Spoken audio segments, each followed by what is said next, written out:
Did you know that a lot of you who watch my videos aren't subscribed yet? I'd really appreciate it if you could hit that subscribe button. And don't forget to like the video and leave a comment below. Your interaction really helps the channel grow and allows more people to see my content. Thanks so much for your support. Never again.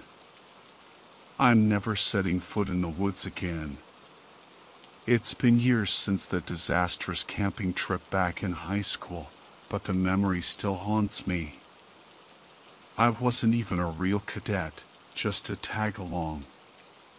My best friend, Jessica, was all about the air cadets, the uniforms, the drills, the whole 9 yards.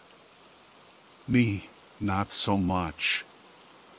But I didn't want to lose touch with Jessica, so I'd hang out with her group after school, helping with fundraisers and cleaning up their meeting hall. Then came the camping trip. They said I could come, even though I wasn't officially in the program. Survival training, first aid, even a chance to ride in a small plane.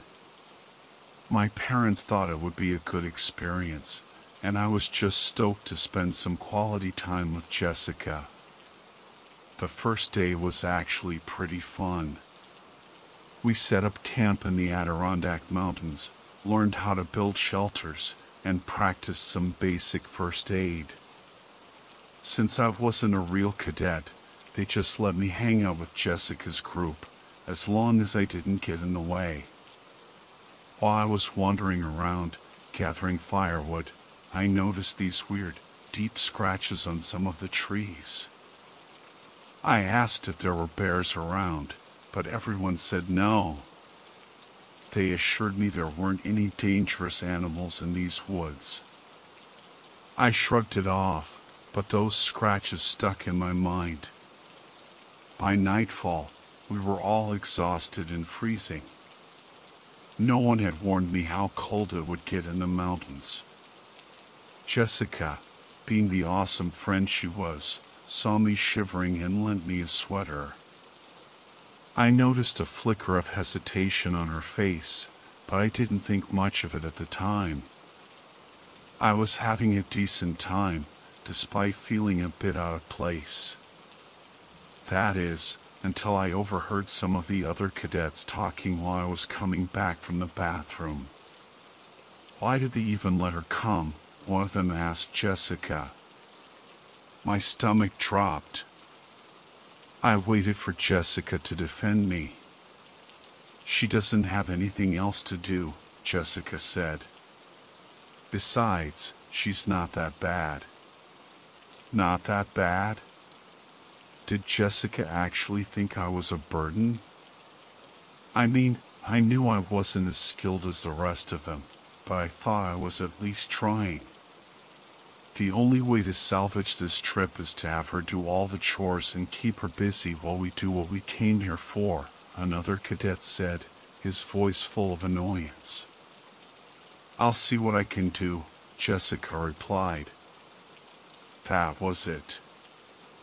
My own friend was turning against me. I felt like an intruder, an unwelcome guest.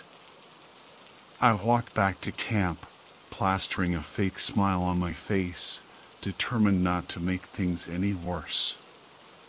When night fell, we didn't have a set bedtime, but I decided to turn in early. I didn't want to intrude on their fun any longer than necessary. The tent was freezing, and I wished I had packed warmer clothes. After a while, Jessica came in and crawled into her sleeping bag. I think she knew I had overheard their conversation, but we both pretended nothing had happened. I lay there in the darkness, planning to fake sleep until I actually drifted off. But then I realized I desperately needed to pee. That meant getting out of my semi-warm sleeping bag and braving the freezing cold. I thought I heard some rustling outside the tent, but I told myself it was just my imagination. The moon was bright, so I decided to risk going without a flashlight. I quietly unzipped the tent and slipped out, shivering as the cold air hit me. I knew the path to the porta potty, but everything looked different in the dark. I started to doubt myself, wondering if I was going the right way. I was so focused on the path that I didn't notice the flickering red lights in the bushes ahead until it was too late. I froze, squinting to get a better look. And then I realized what they were. Eyes. Red eyes, staring at me from the darkness. They slowly started to rise, as if whatever was watching me was standing up. Panic surged through me. I turned and ran, blindly stumbling through the trees, my heart pounding in my chest. I didn't know how long I ran, but I finally collapsed on the forest floor, my lungs burning, my legs aching. I lay there, gasping for breath, the fear a cold knot in my stomach.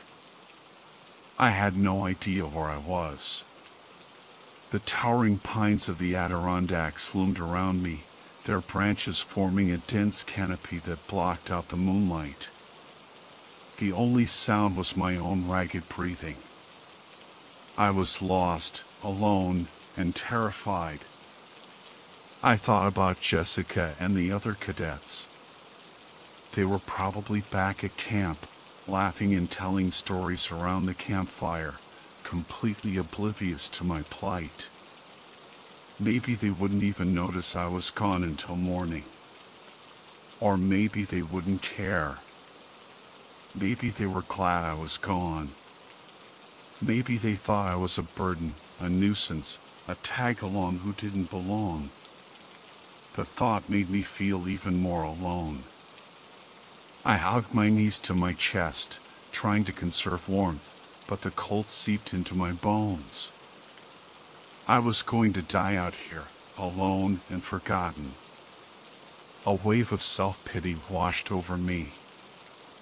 I'd always been a bit of a screw-up, never really fitting in, never excelling in anything. And now, my incompetence was going to cost me my life. I thought about my parents. They would be devastated. They had always tried to encourage me, to push me to be better, but I had always fallen short. Now, I would never get the chance to make them proud. Lost in my despair, I didn't hear the rustling in the bushes until it was too late. I looked up to see a pair of glowing eyes staring at me from the darkness. A coyote.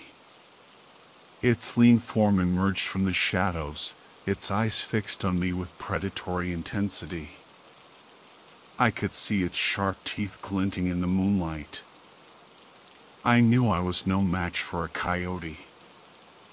I was weak, slow, and unarmed. I closed my eyes, bracing for the inevitable. But the attack never came. Instead, I heard a deep growl, followed by a flurry of movement. I opened my eyes to see another creature emerge from the darkness. It was larger than the coyote, with powerful muscles and gleaming fangs. A wolf. A magnificent gray wolf, its fur blending seamlessly with the shadows. The two animals circled each other, growling and snapping. Then they lunged. The fight was a blur of fur and fangs, a dance of primal fury. The coyote yelped in pain as the wolf's teeth sank into its flesh. The wolf snarled, shaking its head violently. The coyote tried to fight back, but it was no match for the larger predator. The wolf quickly overpowered it, pinning it to the ground. I could hear the sickening crunch of bones as the wolf delivered the killing bite. The wolf stood over its fallen prey, panting heavily. Then, it turned its head and looked at me. Its eyes were a deep amber color, filled with an intelligence that sent shivers down my spine. It took a step towards me, and I instinctively flinched back. But the wolf didn't attack. It just stood there, watching me, its gaze intense but not threatening. Then, it did something unexpected. It lowered its head and nudged my hand with its snout. I hesitantly reached out and touched its fur. It was soft and thick, surprisingly warm. The wolf let out a soft whine, and I felt a strange connection to the creature, a sense of understanding that transcended language. It was as if the wolf was trying to tell me something. But what? Suddenly, I heard a shout in the distance. It was Jessica, calling my name.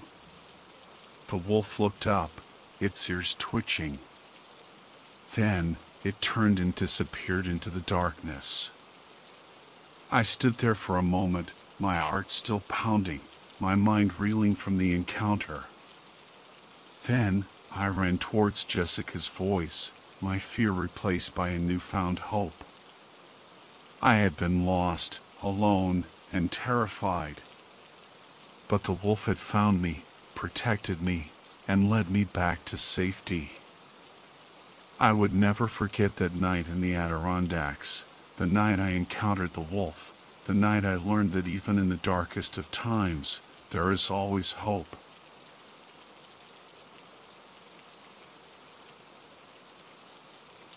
Camping, man, it's my thing. Being alone out in the middle of nowhere, nothing but a thin tent between me and whatever's lurking in the shadows, it's a total rush. I love getting away from the hustle and bustle, disconnecting from the world.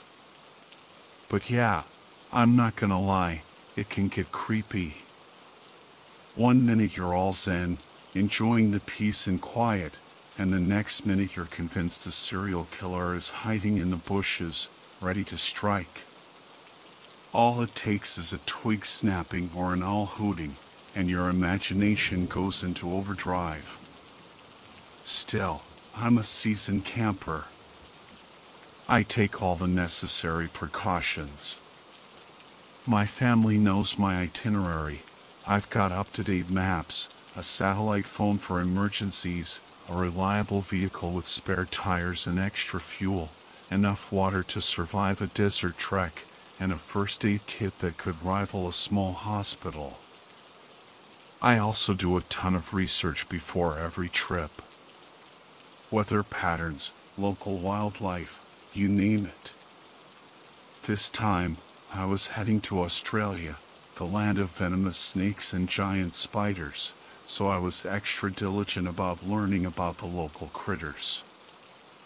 I'm a freelance nature photographer, and I was hoping to capture some amazing shots of the Australian outback in spring. I felt totally prepared, organized, and ready for anything. Except, there was one thing I overlooked. One crucial thing that I'll never neglect again, local folklore. Yeah, I know what you're thinking. Folklore? Seriously? But trust me, after what I experienced in the Australian outback, I'm a believer. It all started on a particularly brutal day. I'd been driving for hours, bouncing along these rough, corrugated tracks in my Land Rover. The sun was beating down mercilessly, and I was covered in sweat, sunburn, and mosquito bites. Even with sunscreen and bug spray, the Australian outback was relentless. But the scenery was incredible. Vast, red-earthed plains stretching as far as the eye could see, dotted with the occasional gnarled tree. In the distance, I spotted a small hill rising from the flat landscape. It wasn't much of a hill, maybe 500 feet high, but it was the only elevation for miles. I decided to head towards it, hoping to get some cell reception and maybe capture some epic sunset photos.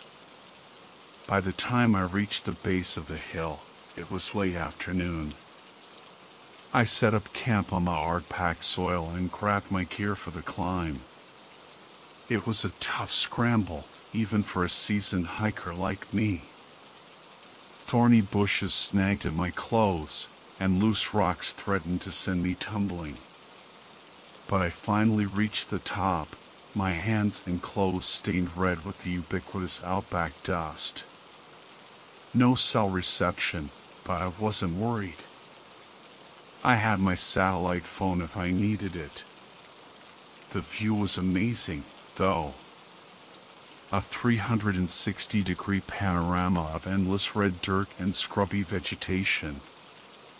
While waiting for the sunset, I explored a bit. I found this small cave, hidden behind a cluster of rocks. It was narrow at the entrance, but it opened up into a wider space. I yelled and stomped around to scare off any critters, but there was no response. I crouched down and entered the cave. The air was thick with the stench of rotting meat. My boot knocked against something solid, and I heard a clattering sound, like silverware hitting the ground. I flicked on my headlamp and saw a pile of bones. Animal bones, of all shapes and sizes. Some were still fresh, with bits of flesh clinging to them. I gagged and quickly scanned the cave, making sure I was alone. Dingoes, I figured. Wild dogs, probably out hunting for the night.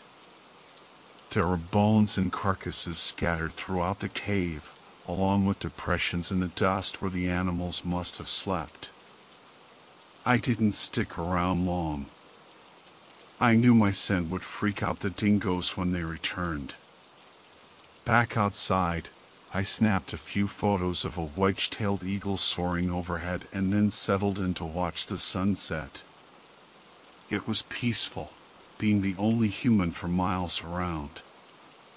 The vastness of the outback made me feel small, insignificant, but also strangely free. As darkness fell, I made my way back to camp. I'd left an electric lantern on my table, and its glow guided me through the inky blackness.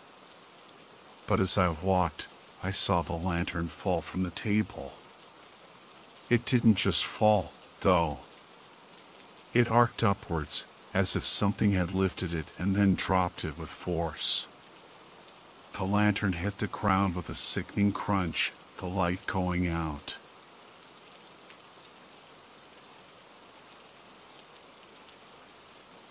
I froze, my heart pounding. What the hell was that? I picked up the pace, jogging towards camp. I didn't want to run into any dingoes, but I also didn't want to stick around in the dark any longer than necessary. When I reached the campsite, everything seemed normal. Except for the lantern.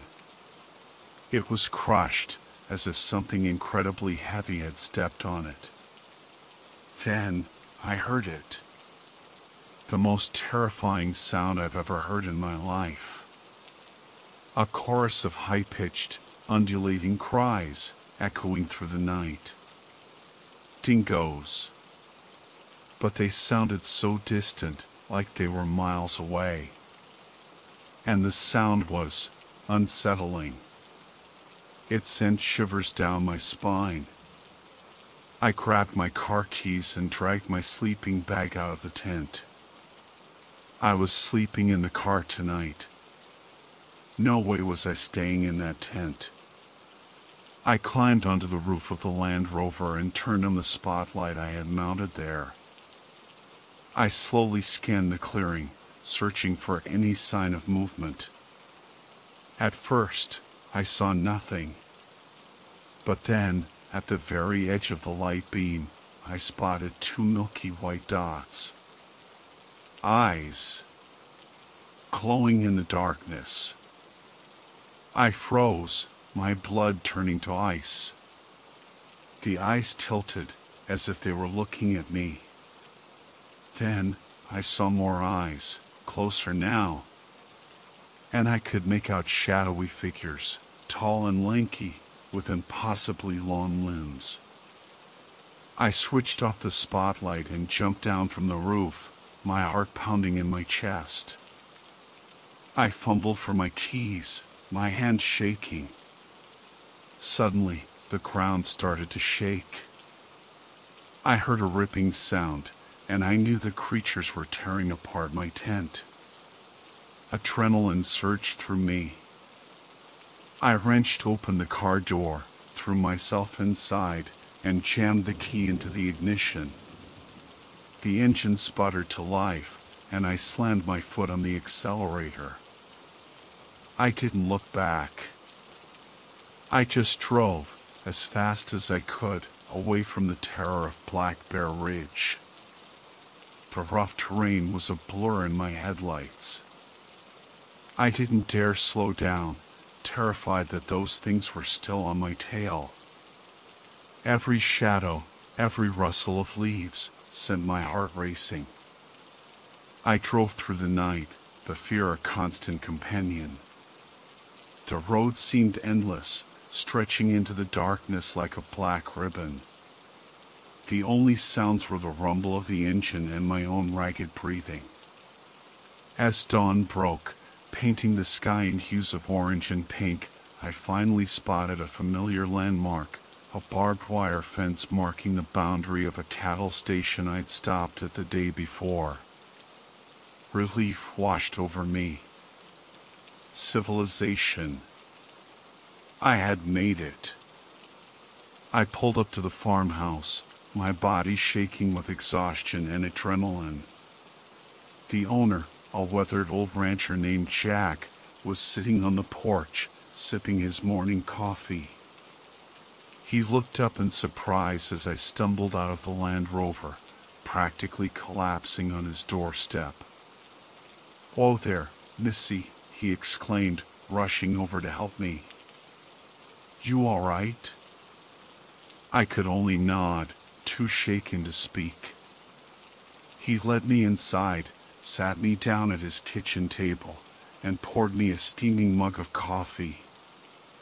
He didn't press for details, just let me sit there, sipping the hot liquid, trying to calm my nerves.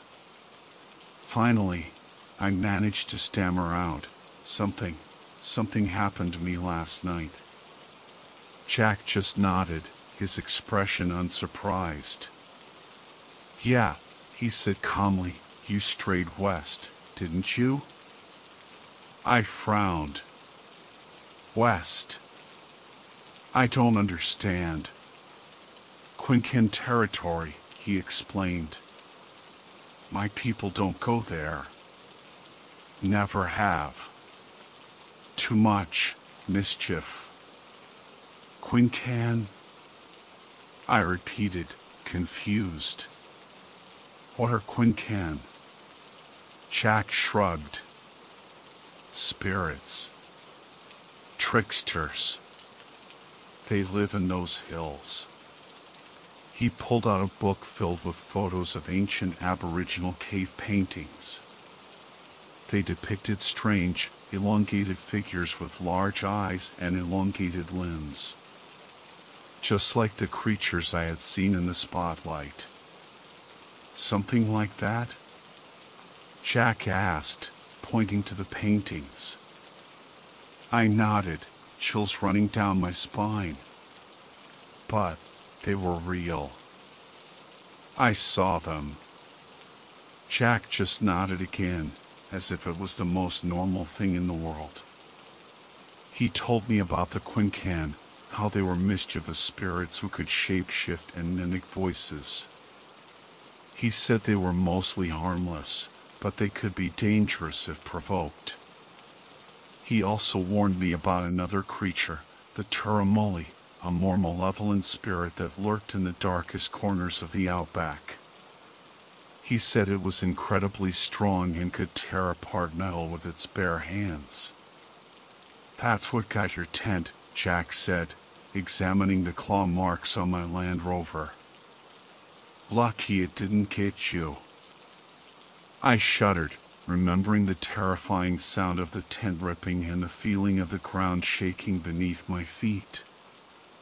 You should get going, Jack said, his voice serious. That thing, it might still be looking for you. I didn't need to be told twice. I thanked Jack for his help and quickly packed up the remaining belongings that hadn't been scattered across the desert. I said goodbye and drove away, not stopping until I reached the nearest town. I booked a flight back home that day, cutting my trip short. I couldn't shake the feeling that I had been incredibly lucky to escape with my life. The Australian outback was a beautiful, awe-inspiring place, but it was also a land of ancient mysteries and hidden dangers. I had learned a valuable lesson: respect the land, respect the legends, and never underestimate the power of the unknown.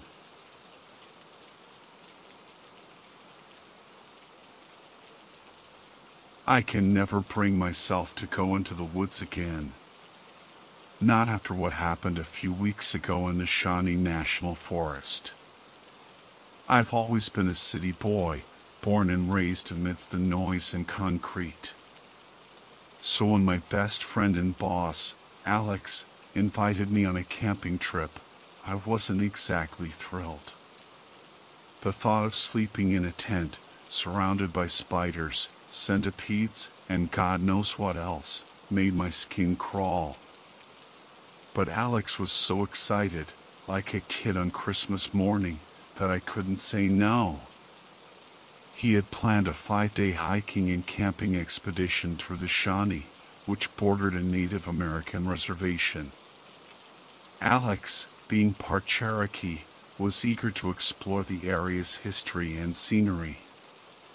Despite my reservations, pun intended, I agreed to go. Worst decision ever.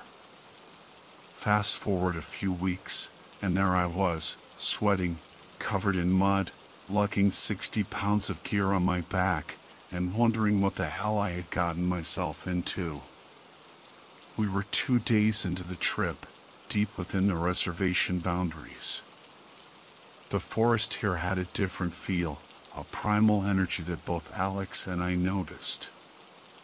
But no matter how pure the aura was, I couldn't shake the feeling of being constantly watched, and the bugs were driving me crazy.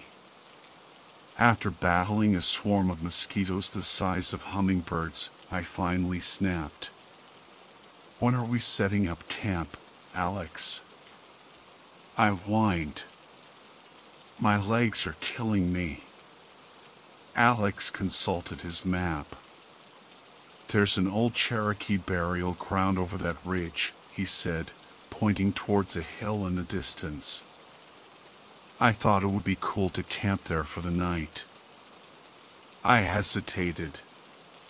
Something about camping in a burial ground didn't sit right with me, but I didn't want to offend Alex or disrespect his heritage, so I reluctantly agreed. The burial ground was a small clearing with a dozen or so grassy mounds. We pitched our tent a respectful distance away, unpacked our gear, and cooked up some dinner.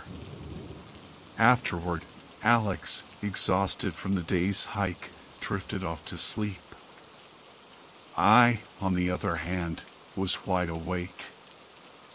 I pulled out my phone, desperate for a dose of social media, my only connection to the city life I'd left behind. The signal was weak under the dense canopy of trees, but as I walked towards the burial mounds, it strengthened. While waiting for my emails to load, I realized I needed to pee. Not wanting to relieve myself in full view of the tent, I ducked behind one of the mounds. Finally, my emails popped up, Nothing but the usual boring updates. Relieved I hadn't missed anything important, I headed back to the tent. As I reached for the zipper, a shiver ran down my spine. That feeling of being watched intensified, and my heart started to pound. I slowly turned on my flashlight, scanning the darkness. There, about 20 feet away, stood a deer. It was a large buck with an impressive rack of antlers, one of which was broken. One of its ears was mangled, like it had been in a fight. I let out a breath I hadn't realized I was holding. Just a deer. My heart rate slowed, and I crawled into the tent, eager to get some sleep. The next day, we continued our trek through the reservation. Despite my initial apprehension, I had to admit the scenery was breathtaking. Towering trees, cascading waterfalls, vibrant wildflowers. It was like stepping into a postcard. But as dusk approached, I noticed something unsettling. The forest had fallen silent. The birdsong, the rustling leaves, the chirping insects, all gone. It was an eerie, unnatural quiet. Even Alex seemed a bit unnerved. We found a spot to camp, and Alex went to gather firewood while I set up the tent. Usually, I'm a bit clumsy with tents, but tonight, I was struggling more than usual. That feeling of being watched was back, stronger than before. I spun around, and there it was again, the deer with the broken antler and the torn ear, staring at me from the shadows. A wave of fear washed over me. This was more than just a curious deer. Something felt deeply wrong. I tried to shoo it away, but it just stood there, those black eyes boring into me. Logic battled with instinct, and eventually, logic won. It's just a deer, I told myself. I shook off the unease and finished setting up the tent. When Alex returned, I told him about the deer. His face went pale. "Dude, you've got to be kidding me," he whispered, pulling me into the tent. He zipped the door shut and started telling me about the Aquionk, or deer men, creatures from Cherokee folklore.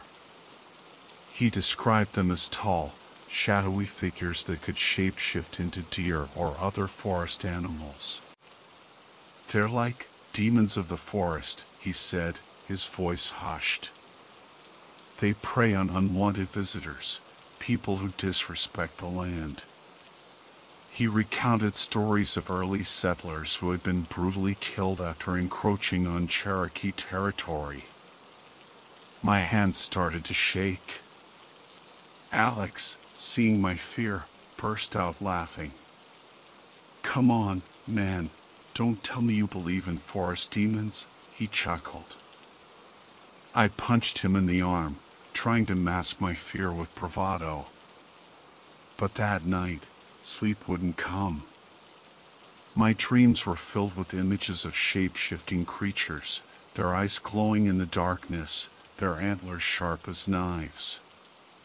The next day, the fear lingered. Every sound in the forest seemed like a threat, every shadow a lurking monster. Alex, oblivious to my terror, assigned me the task of gathering firewood for the night. I grabbed the flashlight and headed out, my heart pounding in my chest. About 10 minutes from camp, my flashlight beam landed on something in the undergrowth. It was the deer again, its broken antler and mangled ear unmistakable. But this time, something was different. It was standing on its hind legs, its head nearly 8 feet off the ground. And those eyes, they weren't the eyes of a deer. They were cold, predatory, filled with malice. I slowly panned the flashlight down, and through the leaves I saw it, a long, black, clawed arm reaching out towards me. I dropped the flashlight, turned, and ran.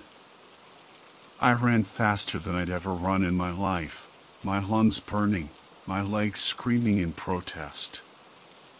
I didn't look back. I burst into camp, breathless and terrified, pushing Alex into the tent. I could barely speak, but my fear was contagious.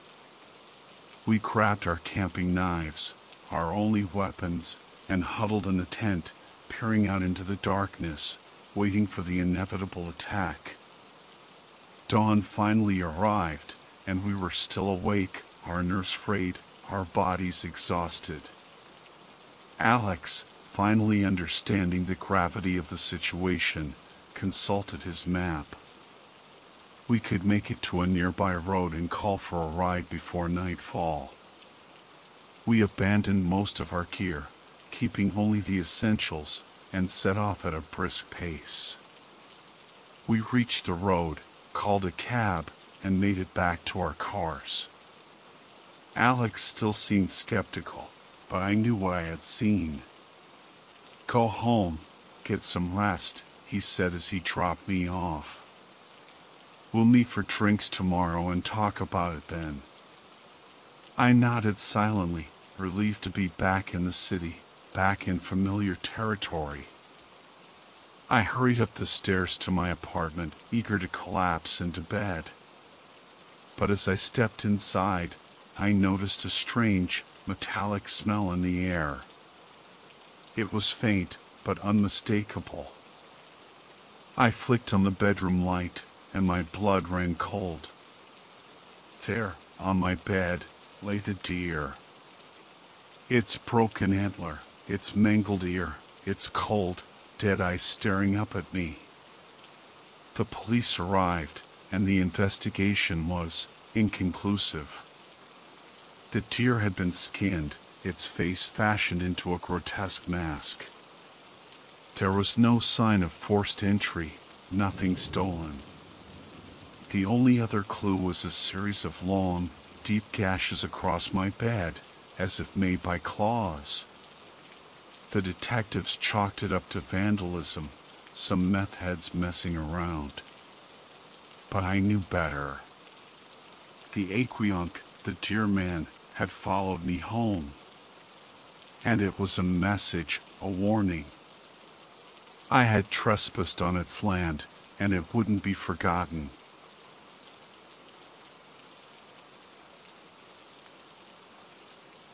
It was supposed to be a typical father-son bonding experience, a weekend of fishing, campfire stories, and quality time with my dad.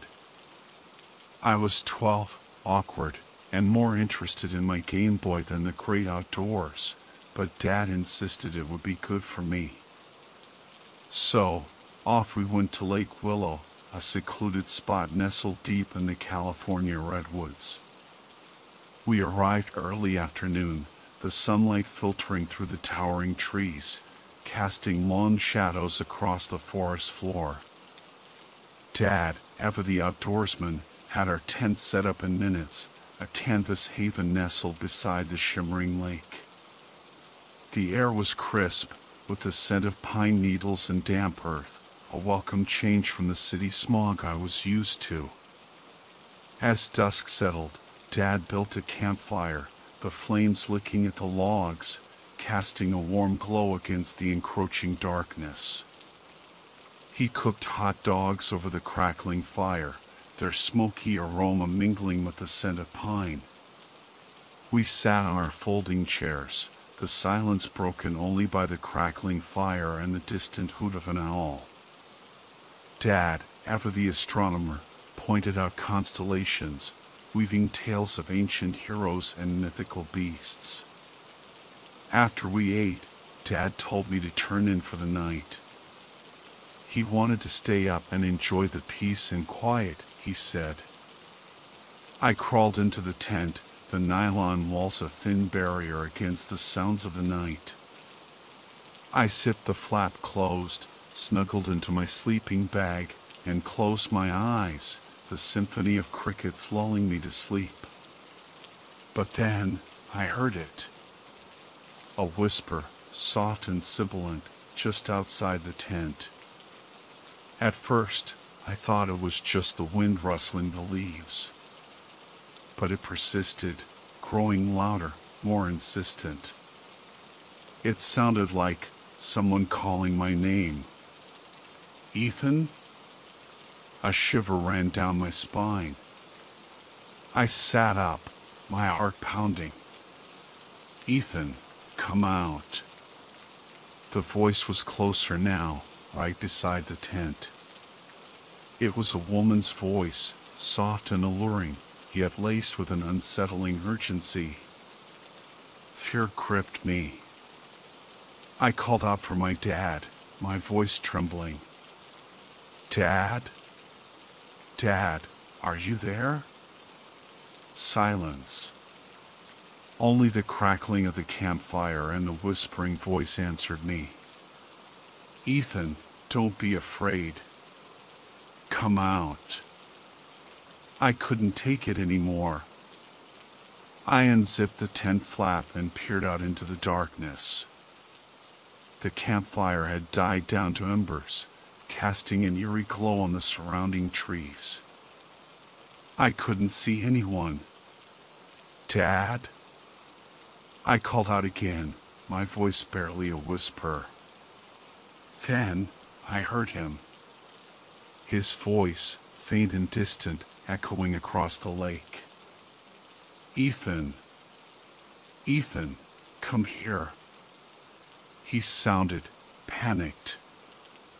I hesitated, torn between the urgency in his voice and the unsettling presence lurking just outside my tent.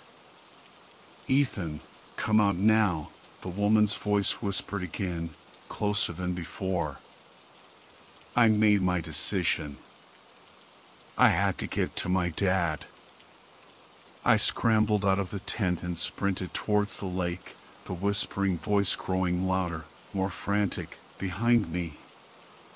Ethan, wait. Don't go. I glanced back and saw a figure emerge from the shadows. It was tall and slender, its form barely visible in the darkness. But its eyes glowed with an unnatural light, like embers in the night. I screamed and ran faster, my heart pounding in my chest. But the figure was fast, gaining on me with every stride. I didn't know what it was, but I knew I had to reach my dad. He was my only hope.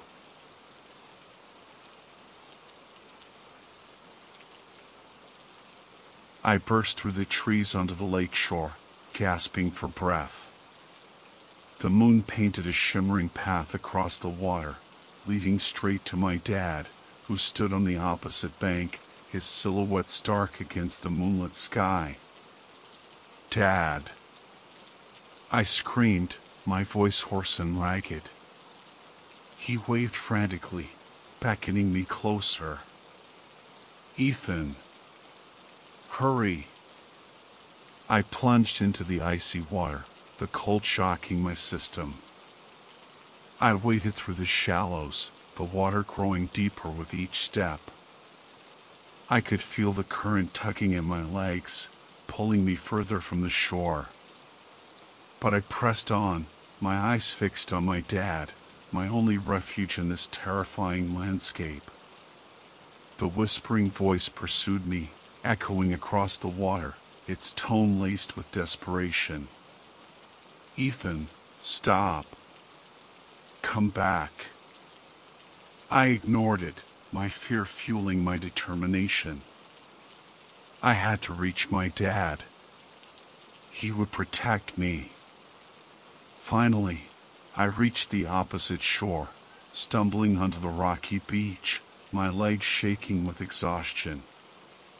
Dad! I cried, running towards him. He caught me in a tight embrace, his arms strong and reassuring. Ethan, you're okay, he said, his voice thick with relief. I was so worried. I clung to him, my body trembling, my heart still pounding. I was safe. I was with my dad. But as I pulled back to look at him, a wave of unease washed over me. His face, it was different. Older, somehow. His eyes were sunken and shadowed, his skin pale and drawn. And his touch, it was cold, almost lifeless. Dad? I whispered, my voice filled with uncertainty. He smiled, but it was a strained, unfamiliar smile. It's okay, Ethan, he said, his voice hollow and distant. Let's just go home. We packed up our things in silence, the atmosphere thick with an unspoken tension. As we drove away from the lake, I couldn't shake the feeling that something was terribly wrong. My dad was different. He barely spoke, his gaze fixed on the winding road ahead. And when he did speak, his voice was flat, devoid of emotion. I tried to convince myself that it was just the stress of the situation, that he was exhausted, shaken by the events of the night. But deep down, I knew something was amiss. Something had changed. The drive home was long and agonizing. I stole glances at my dad, searching for a flicker of recognition, a spark of the father I knew. But all I found was a stranger, a hollow shell wearing my dad's face. When we finally arrived home, I rushed to my room, locking the door behind me. I collapsed onto my bed, tears streaming down my face. What had happened to my dad? Who was that man who had brought me home? The questions swirled in my head, unanswered and unsettling. I felt a profound sense of loss, a grief that went beyond words. I had lost my dad, not to death, but to something far more sinister, something I couldn't comprehend. Days turned into weeks, and the unease lingered. The man who called himself my dad went through the motions of everyday life, but there was a distance in his eyes, a coldness in his touch. He was a stranger in my own home. I tried to talk to him, to reach out, but it was like talking to a wall. He would respond with empty words, his voice devoid of warmth or emotion. I was alone, trapped in a nightmare with no escape. Sometimes, late at night, I would hear the whispering voice again, calling my name, beckoning me back to the lake. I would lie awake, my heart pounding, my mind filled with terrifying images of the shadowy figure and my dad's cold, unfamiliar face. I knew then that I would never be the same. The camping trip had changed me, stolen a part of me that I would never get back. And the question that haunted me most was, who did I come home with that night?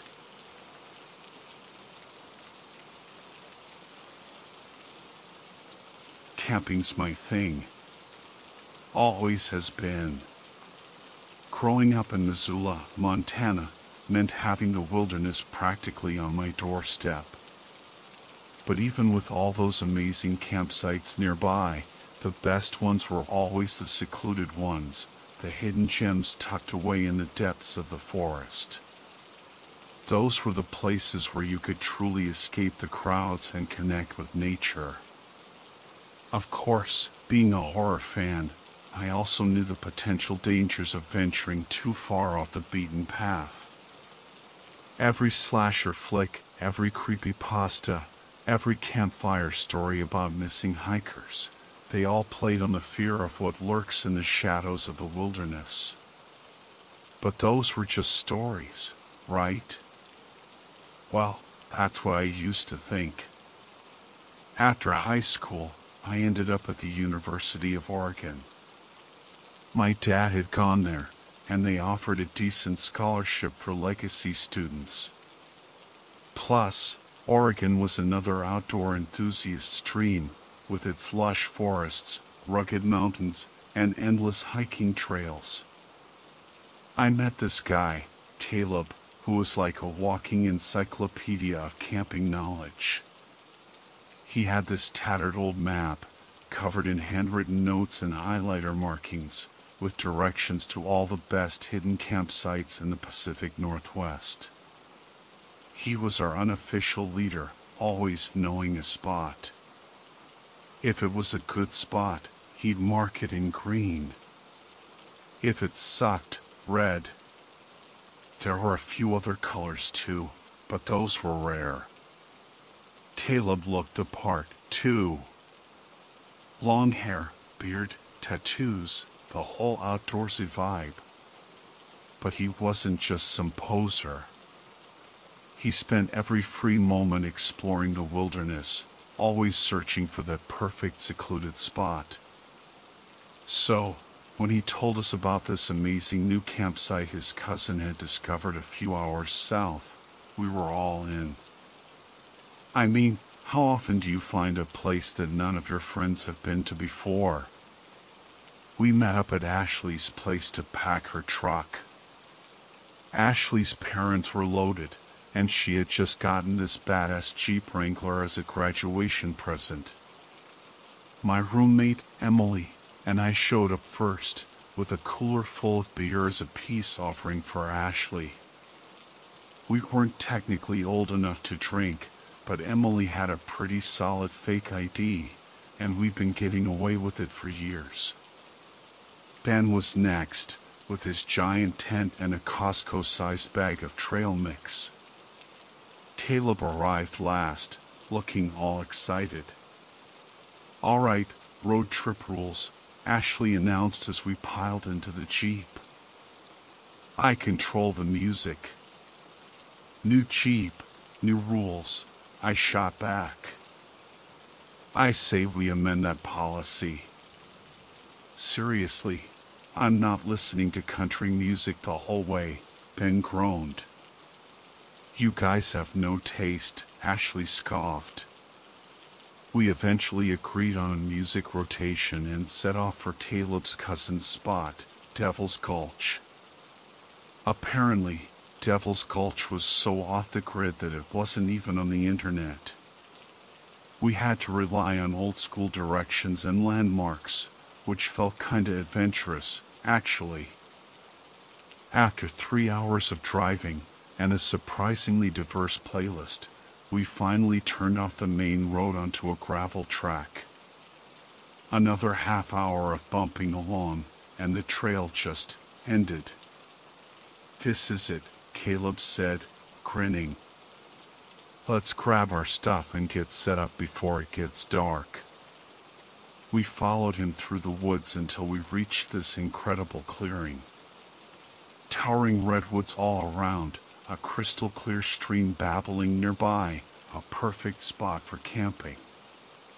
We pitched the tent, built a fire, and settled in for the night. As we were roasting marshmallows and enjoying the sunset, Emily asked the question we were all thinking. "So, how did your cousin find this place?" Caleb shrugged. "He didn't, really. Some guy on this online forum PM'd him the location and some pictures. He wanted to check it out himself, but he was busy this weekend, so he passed it on to us."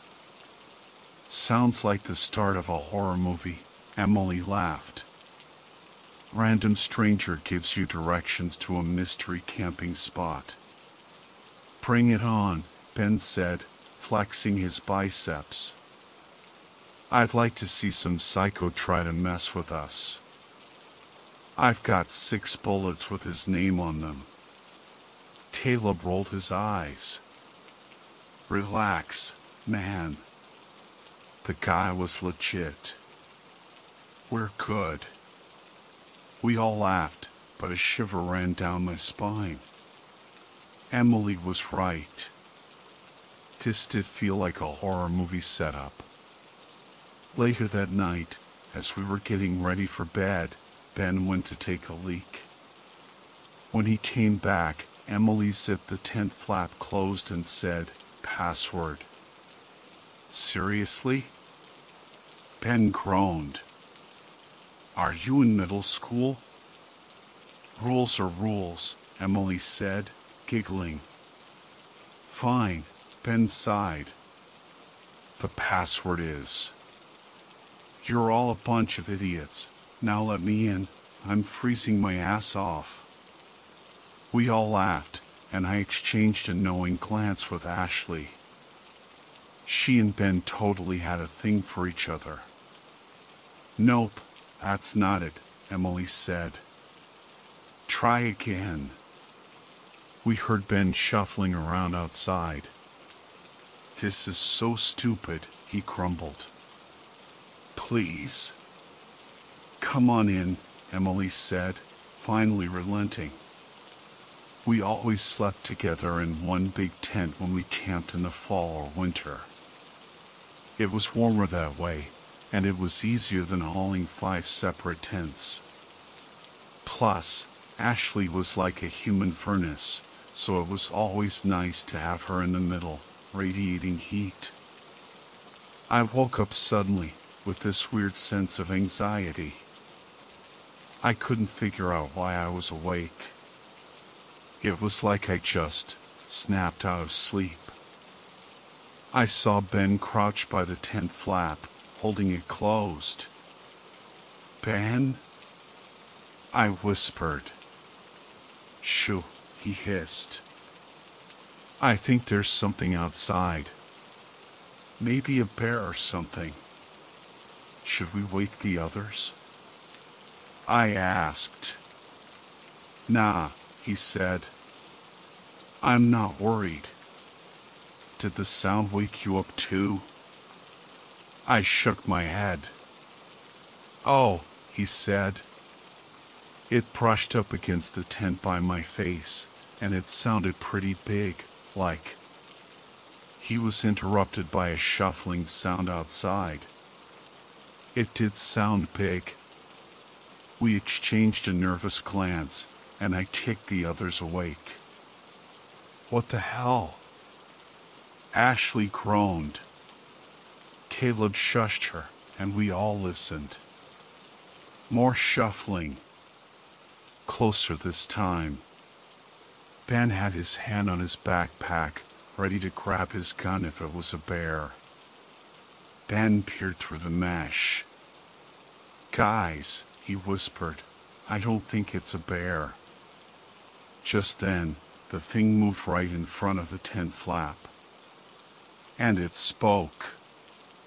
Its voice was choppy, garbled, and it sounded exactly like Ben. "Please," it stuttered. "Please. Please. Please. Please. Let me in." "Holy shit," Caleb whimpered. Even in the darkness, I could see Ben's face go pale. More shuffling.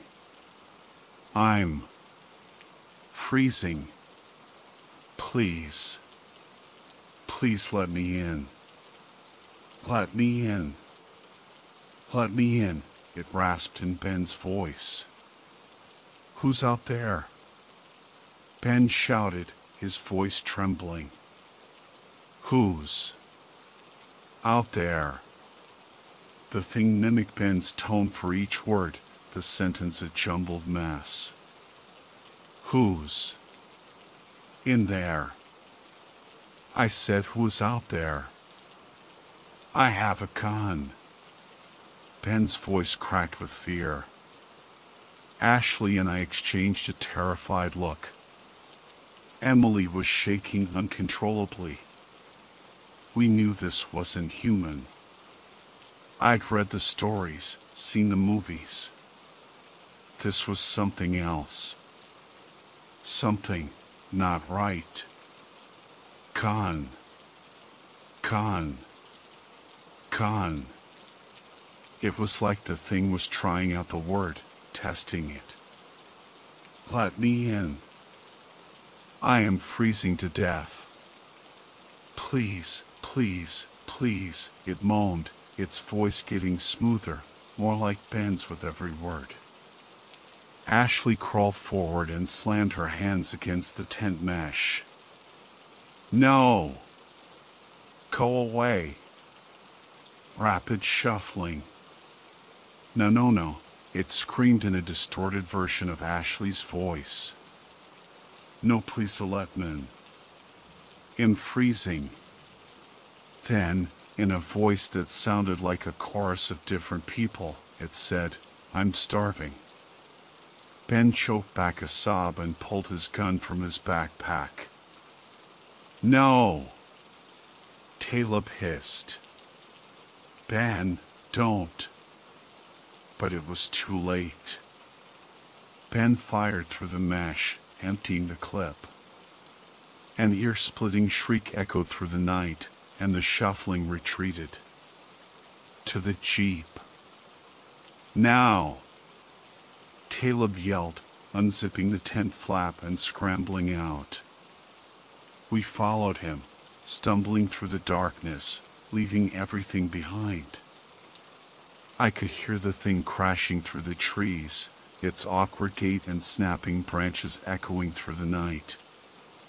We piled into the jeep, Ashley fumbling with the keys, her hands shaking. I turned in my seat as Ashley sped down the narrow trail, my eyes frantically searching the tree line. And then I saw it. Bathed in moonlight, this thing emerged from the trees. It was easily 9 feet tall, its skin pale and sickly in the dim light. Its torso was long and disproportionate, with unnaturally thin, bony limbs. Its legs were so short and spindly, I couldn't fathom how it even managed to stand.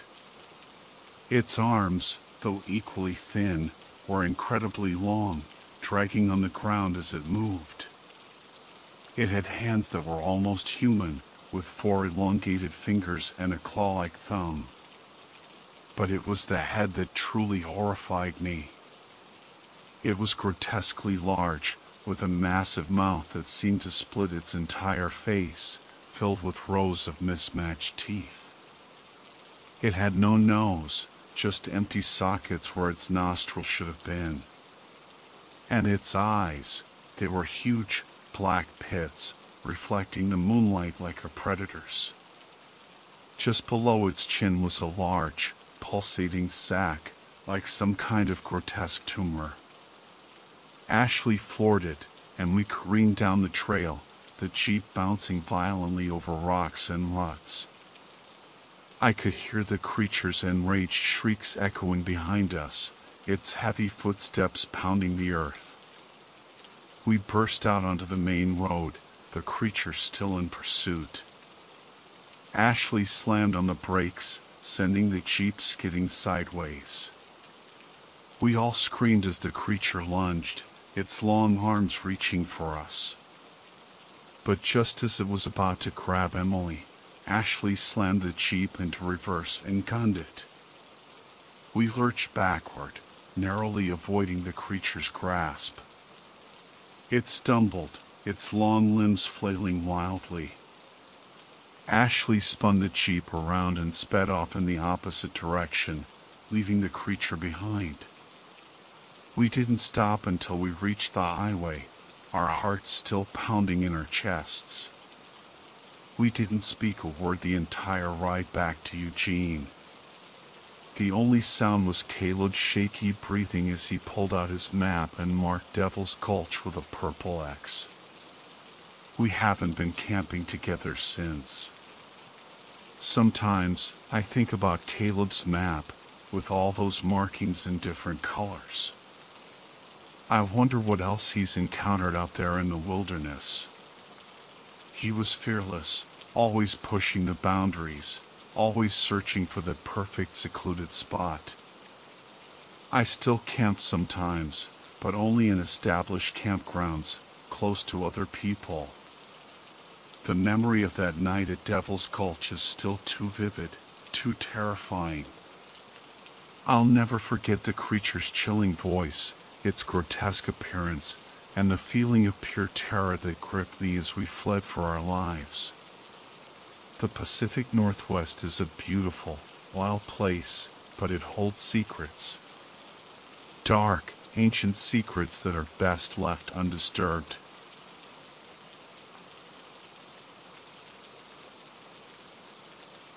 My name is Amelia, and I'll never forget the day I first laid eyes on her. It was moving day, boxes piled high, the air thick with the smell of fresh paint and new beginnings. My husband, Jake, insisted on hanging this massive, antique painting in our bedroom. A young woman with blonde hair cascading down her shoulders, dressed in a white gown, staring out from the canvas with unnervingly lifelike gray eyes. It was creepy, especially looming over our bed. Jake, honey, I tried to reason, it's a beautiful piece, but maybe not, right above where we sleep. He just shrugged. Found it at an estate sale. A steal, really. That night, I woke with a jolt. The feeling of being watched, those eyes boring into me. I barely slept a wink. And then there was the time I swore her hand moved. 1 minute it was resting by her side, the next, fingers slightly outstretched, like she was reaching for something, or someone. Jake, did you ever notice her hand? I asked, voice barely above a whisper. He just gave me a confused look. It's a painting, Amy. It doesn't move. But I knew what I saw. Or at least, I thought I did. The whole thing was so unsettling. Those eyes, it felt like I was staring into the soul of a real person. After 2 weeks of sleepless nights, I finally convinced Jake to move the painting. But instead of banishing it to the basement, he hung it in the hallway. Now, every time I went downstairs, there she was, those piercing gray eyes following me.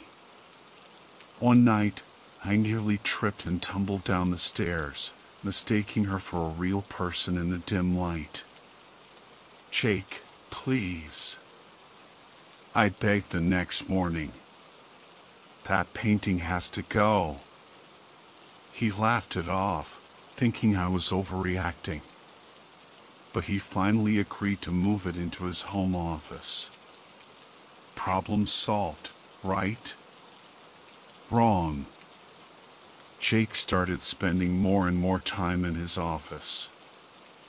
At first, I figured he was just busy with work. But then I caught him. Just sitting there, staring at the painting. No computer, no papers, just her. When I confronted him about it, he brushed it off, but I knew something was wrong. He was obsessed. And then it hit me. Who was this woman? An ex? Someone he had a secret crush on? One night, curiosity got the better of me. Jake was fast asleep. I crept out of bed, tiptoed to his office, and flicked on the light. There she was, those eyes seeming to follow my every move. I took a deep breath and snapped a picture with my phone. Reverse image search, here we come. The results made my blood run cold. Dozens of articles, all with the same headline, search continues for missing art student. Anya Kelsing, 23, vanished 5 years ago after a hike with her boyfriend. The articles included a photo of Anya, and it was her. The woman in the painting. And the boyfriend? Never named, but the timeline, it had to be Jake.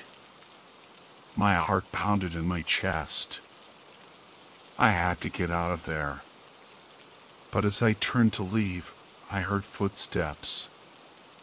Jake. Panicked, I ducked under his desk. Amelia? His voice was closer now. He knew I was in there. He crouched down, his eyes meeting mine.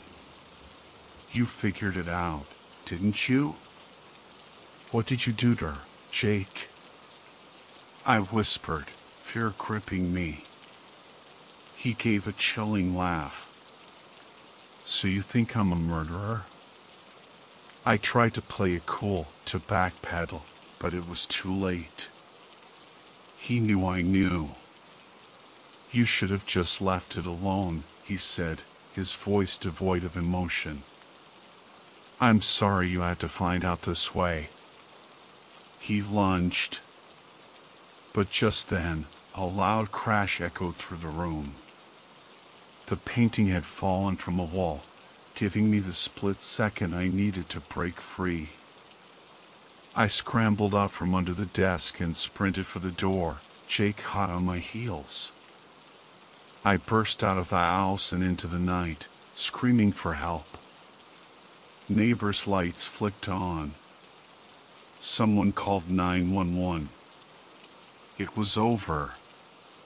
Jake was arrested. They found Anya's earrings hidden in his office. The evidence was mounting. He was going to pay for what he did. I can't help but think that Anya, through her self-portrait, saved me. That she was watching over me, protecting me from the same fate. The painting now hangs in my foyer. A reminder of Anya, of her strength and resilience. And every time I pass those piercing gray eyes, I know she's with me, ensuring that justice is served.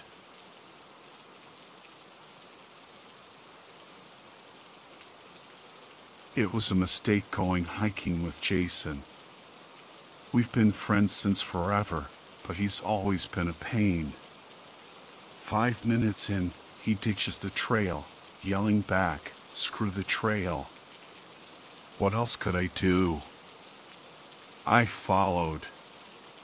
He's got the navigational skills of a goldfish and zero respect for nature. The second I stepped off the path, the ground sucked at my boots. Mud, thick and cold, clung to my feet. It was like the forest itself was trying to hold me back. I pushed through, following Jason's trail of destruction, broken branches, crushed leaves. The air was heavy with the smell of sap and something off. Like something dead. Then, the sounds of Jason, his stupid whoops and yells, vanished. The forest went silent. The light started to fade, even though it was the middle of the afternoon. A deep, unnatural chill settled over me. Jason? Jason. My voice echoed in the oppressive silence. Nothing. His footprints led to a clearing. And then, they just stopped. Right in front of a tiny pile of white stones, stacked in a perfect pyramid. A cairn. My blood ran cold. I looked up, and hanging from a branch, swaying slightly, were Jason's clothes. His boots. Suddenly, a blinding light hit me. Jason was standing there, flashlight in hand. Dude. Mark. You okay? I was looking for you. He sounded genuinely worried, which was weird for him. You were. I saw. I stammered, pointing at the branch. But the clothes were gone. Saw what? He asked, that smug look back on his face. I glanced down. The cairn was still there. Oh, that, Jason chuckled. Like it? Blair Witch Project, right? Blair Witch. We were in the middle of nowhere, miles from any known Blair Witch location. My fear morphed into anger. You're an idiot. Now we're lost. Nah, we're fine, he said, already walking away. Camp's close. I followed. It was pitch black. No moon, no stars, just a beam of his flashlight. But as I followed, I realized he wasn't leaving any footprints. We reached the campground. Come on, let's get a fire going, Jason said, switching off his light. Later, I mumbled, fumbling with my tent. I couldn't shake the feeling that something was terribly wrong. I scrambled into my tent, heart pounding. I didn't dare turn on my flashlight. I didn't need to. I could still see it. The cairn, glowing faintly in the darkness. My phone's almost dead. No signal. No way to call for help. I'm trapped here with whatever the hell that thing is.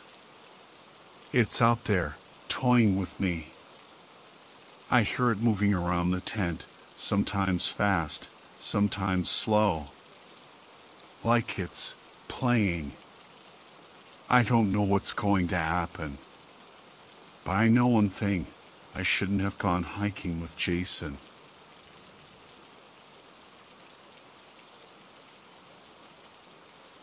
I never thought I'd be the kind of guy who'd get spooked out in the middle of nowhere. But let me tell you, after that camping trip in the Nevada desert, I'm never venturing that far off the grid again. See, I needed to get away. My family was driving me crazy, and the city felt like it was closing in on me. So, I did some research and found this place called the Diamond Valley Ranch, the largest cattle ranch in the U.S. It's massive, bigger than the entire state of Rhode Island. Perfect for some serious solitude, I thought. I packed up my trusty Land Cruiser, loaded it with camping gear, and hit the road. After a long drive, I finally reached the ranch, found a secluded spot miles from any road, and set up camp. As the sun dipped below the horizon, casting long shadows across the vast landscape, I felt a sense of peace I hadn't experienced in months. It was around 9 p.m. when I finally decided to call it a night. I crawled into the back of my SUV, where I'd set up a comfy sleeping area. With the windows cracked for some fresh air, I drifted off to sleep, the silence of the desert lulling me into a deep slumber. But around 1 a.m., I woke up with a start. I lay there, heart pounding, trying to figure out what had roused me. Then I heard it. Footsteps. Heavy, deliberate footsteps crunching on the gravel outside my SUV. They were strange, following a distinct pattern, 3 steps in one direction, then 3 steps closer to my vehicle. I instantly regretted leaving those windows open. As the footsteps grew closer, the rhythm became more pronounced, and I realized they were coming from both sides of my SUV. Whatever was out there wasn't an animal. No animal walked like that. Fear gripped me, and I didn't dare move a muscle. Whoever, or whatever, was out there would surely know I was inside. Why else would a vehicle be parked out here, miles from civilization? They were right outside now. I could hear their ragged breathing, their low grunts. Something scraped against the window next to me, a sound like metal on glass. I peered out through the tinted windows, but I couldn't see anything. Then the scratching started on the other side, and on the back window. There were at least 3 of them, maybe more, trying to get in. My body trembled with a mix of terror and adrenaline. I'm usually not one to back down from a fight, but something about this felt different. This felt primal. I tried to inch my way to the driver's seat, but my knee bumped against something, causing a loud crinkling sound. The scratching stopped abruptly. The silence that followed was deafening, amplifying my fear. Then, all hell broke loose. Blood-curdling screams erupted from all around the SUV. There were 7, maybe 8 of them, their voices a chorus of animalistic rage. The scratching turned into pounding, the whole vehicle shaking as they slammed against it. They were incredibly strong, and I knew they could easily flip my SUV if they wanted to. Adrenaline surged through me. I scrambled into the driver's seat, fumbling with the keys, and started the engine. In the headlights, I saw him. A hunched figure, pale and gaunt, completely naked. He had no weapons, but his fingernails were long, at least 5 inches, and sharp as blades.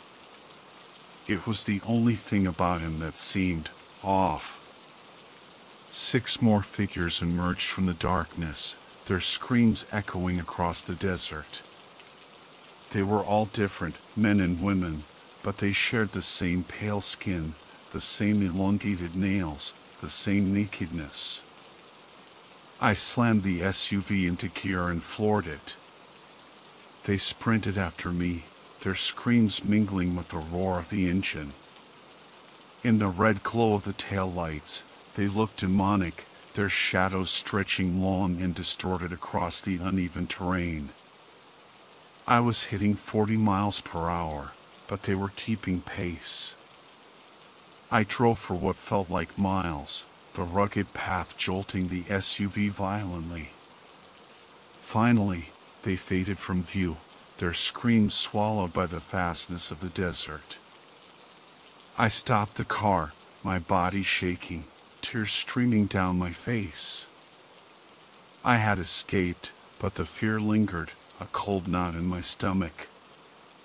I was about to start driving again when I heard it, a low, guttural growl from the roof of my SUV, followed by the scrape of metal on metal. My blood ran cold. I had left the sunroof open. I didn't dare look up.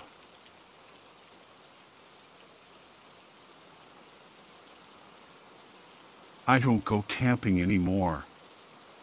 Not after what happened in the White Mountains. People tell me I'm crazy for going solo into the wilderness, especially a woman alone. But the truth is, out there, in the quiet solitude of the forest, that's the only place I ever truly felt at peace. Until that last trip. My whole life has been about doing what's expected of me, school, job, bills, the whole 9 yards. But camping, that was my escape. The stillness of the night, the whisper of the wind through the trees, the feeling of being completely alone, yet connected to something bigger than myself. I never felt fear in the woods, only a deep sense of calm. At least, not until that last trip. Of course, I wasn't reckless. I always carried a well-stocked first aid kit, a compass, and my trusty dog, Luna. A girl's got to be prepared, right? But I was prepared for bears, for twisted ankles, for sudden storms. I wasn't prepared for that. It started out like any other trip. I had planned a 3-night loop through a remote section of the White Mountain National Forest, a place I'd never been before. I mapped out a leisurely pace, about 8 miles a day, so I could really soak in the surroundings. I told my folks where I was going, and when I'd be back, packed up my gear, and hit the road. The trailhead was deserted, just as I'd hoped. A thrill of anticipation ran through me as I opened the car door and Luna bounded out, eager to explore. Luna was a mixed breed, a real mutt, but she was my best friend and guardian. With her by my side, I felt invincible. We set off into the dense forest, the trail winding through a maze of towering pines and rocky outcrops. I checked my map and compass frequently, making sure I stayed on course. The air was crisp and clean, the only sounds the crunch of our footsteps and the occasional bird song. It was paradise. That evening, I found a secluded clearing and set up camp. The sun dipped below the horizon, casting long shadows through the trees. A chill settled in the air, and I retreated to the warmth of my tent, Luna curled up beside me. I drifted off to sleep, lulled by the chirping of crickets. But then I woke up. It was 1:45 a.m., the middle of the night. The full moon cast an eerie glow through the tent, and the shadows seemed to dance and writhe. Luna was awake too, her eyes fixed on something outside. I felt a shiver run down my spine. Luna growled, a low rumble in her chest. I tried to reassure myself, it's just a deer, girl. But something felt wrong. Luna never growled at animals. She was the most easygoing dog, curious at best, indifferent at worst. The only time I'd ever heard her growl like that was when we encountered a bear a couple of years back. The thought of a bear actually calmed me down a bit. My food was safely hung in a tree, and bears in this area weren't usually aggressive. I stroked Luna's fur, waiting for the animal to move on. But the growling continued, a constant, low vibration that seemed to fill the tent. I strained my ears, but I couldn't hear anything else. No rustling leaves, no snapping twigs, just that unsettling growl. Hours seemed to pass. The growling eventually subsided, replaced by soft whimpers from Luna. I let her crawl into my sleeping bag, seeking comfort in her warmth. Sleep finally came, but it was filled with disturbing dreams, images of shadowy figures and unseen eyes watching me from the darkness.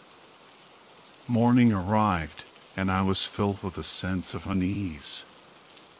Why hadn't I heard the bear leave?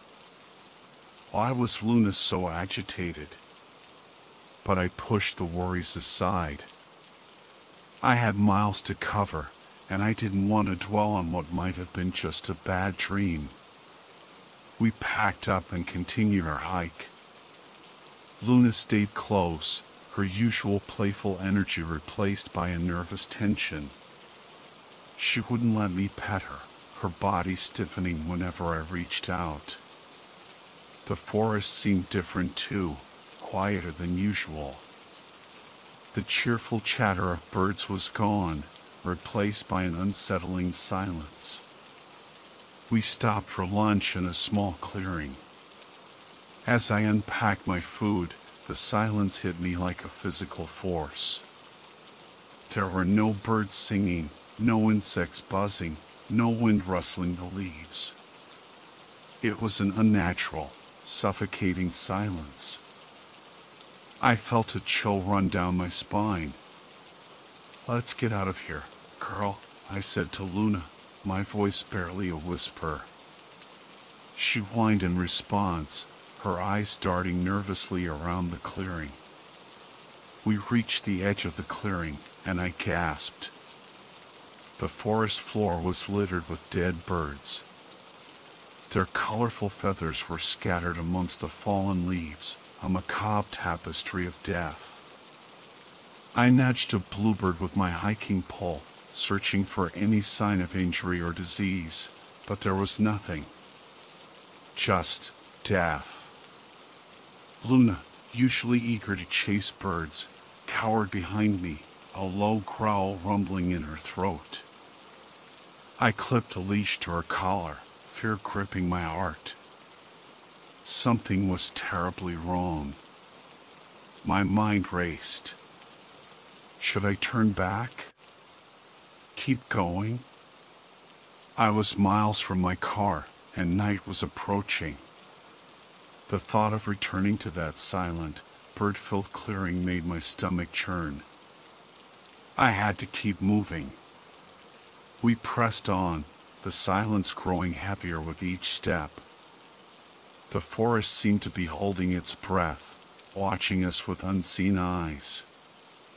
The light began to fade, the sun sinking below the horizon, painting the sky in shades of orange and purple. I knew I couldn't hike in the dark. I had to find a place to camp, even if it meant facing whatever lurked in the shadows. I found another clearing, this one mercifully free of dead birds, and set up camp with trembling hands. Luna whimpered, her body pressed against mine. "It's okay, girl," I whispered, trying to reassure both of us. "We'll be out of here tomorrow. I promise." I crawled into my tent, the thin nylon wall offering little comfort. Luna stayed close, her growls and whimpers echoing my own fear. I clutched my hiking pole, my knuckles white, and prayed for morning. The wind picked up, and the branches swayed above me, casting eerie shadows across the tent. But then the wind died down, and the branches continued to move, their movements jerky and unnatural.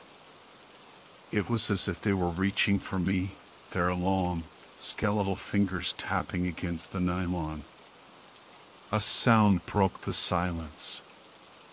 A crunch of footsteps, right outside my tent. Luna lunged, her claws tearing at the tent door. I tried to hold her back, but she was frantic, desperate to escape. The fabric ripped, and she bolted into the night. A single, chilling yelp echoed through the trees, and then silence. The tent began to shake violently. The branches, no longer just shadows, were tearing at the fabric, ripping it to shreds. I scrambled out, my hiking pole useless against this unseen force. The clearing was bathed in moonlight, the trees swaying ominously around me. I felt exposed, vulnerable, utterly alone. I backed against a tree, my heart pounding in my chest. The silence stretched on, broken only by my ragged breathing. Shadows danced around me, taking on monstrous shapes. I was losing my mind. "Please," I whispered, my voice cracking. "I'm sorry. I didn't mean to disturb you. I'll leave. Just let me go." The words became a mantra, a desperate plea to the unseen forces that surrounded me. I repeated them over and over, clinging to the sound of my own voice, trying to drown out the fear that threatened to consume me. Dawn finally broke, and with it came a sense of exhaustion so profound I could barely move. But I knew I had to keep going. I stumbled through the forest, the silence still pressing down on me, the feeling of being watched never leaving. I don't remember much of that last day. Just the endless miles, the aching muscles, the constant whisper of please on my lips. When I finally reached my car, I collapsed in the driver's seat, too drained to even cry. Later, much later, when the shock had worn off, I researched the White Mountains. I found stories about the strange occurrences, the abandoned logging equipment, the disappearing hikers. Stories I had dismissed as folklore before.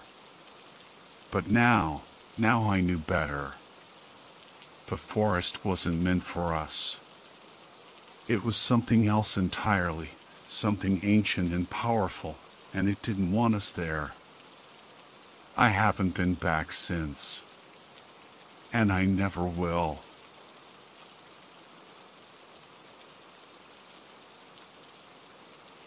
It was supposed to be a relaxing weekend getaway, a chance to escape the city and reconnect with nature. Just me, Sarah, my best friend, and the sprawling wilderness of Yosemite National Park. We've been planning this camping trip for months, eager to trade our cramped apartment for a tent under the stars. We arrived at our campsite late Friday afternoon, the sun already dipping behind the towering pines. We quickly set up our tent, unrolled our sleeping bags, and built a crackling campfire. As darkness fell, we roasted marshmallows, swapped stories, and laughed until our sides ached. But as the fire died down and the sounds of the forest grew louder, a sense of unease settled over me. The rustling leaves sounded like whispers, the crackling branches like footsteps. I tried to shake off the feeling, telling myself it was just my imagination, but the unsettling sensation persisted. Sarah, oblivious to my growing anxiety, snuggled deeper into her sleeping bag and drifted off to sleep. I, however, remained wide awake, my ears straining for any unusual sound. And then I heard it. A soft, rhythmic tapping, coming from just outside our tent. Tap, tap, tap. My heart pounded in my chest. What was it? An animal? A branch brushing against the canvas? Or something else? I held my breath, listening intently. The tapping continued, steady and persistent.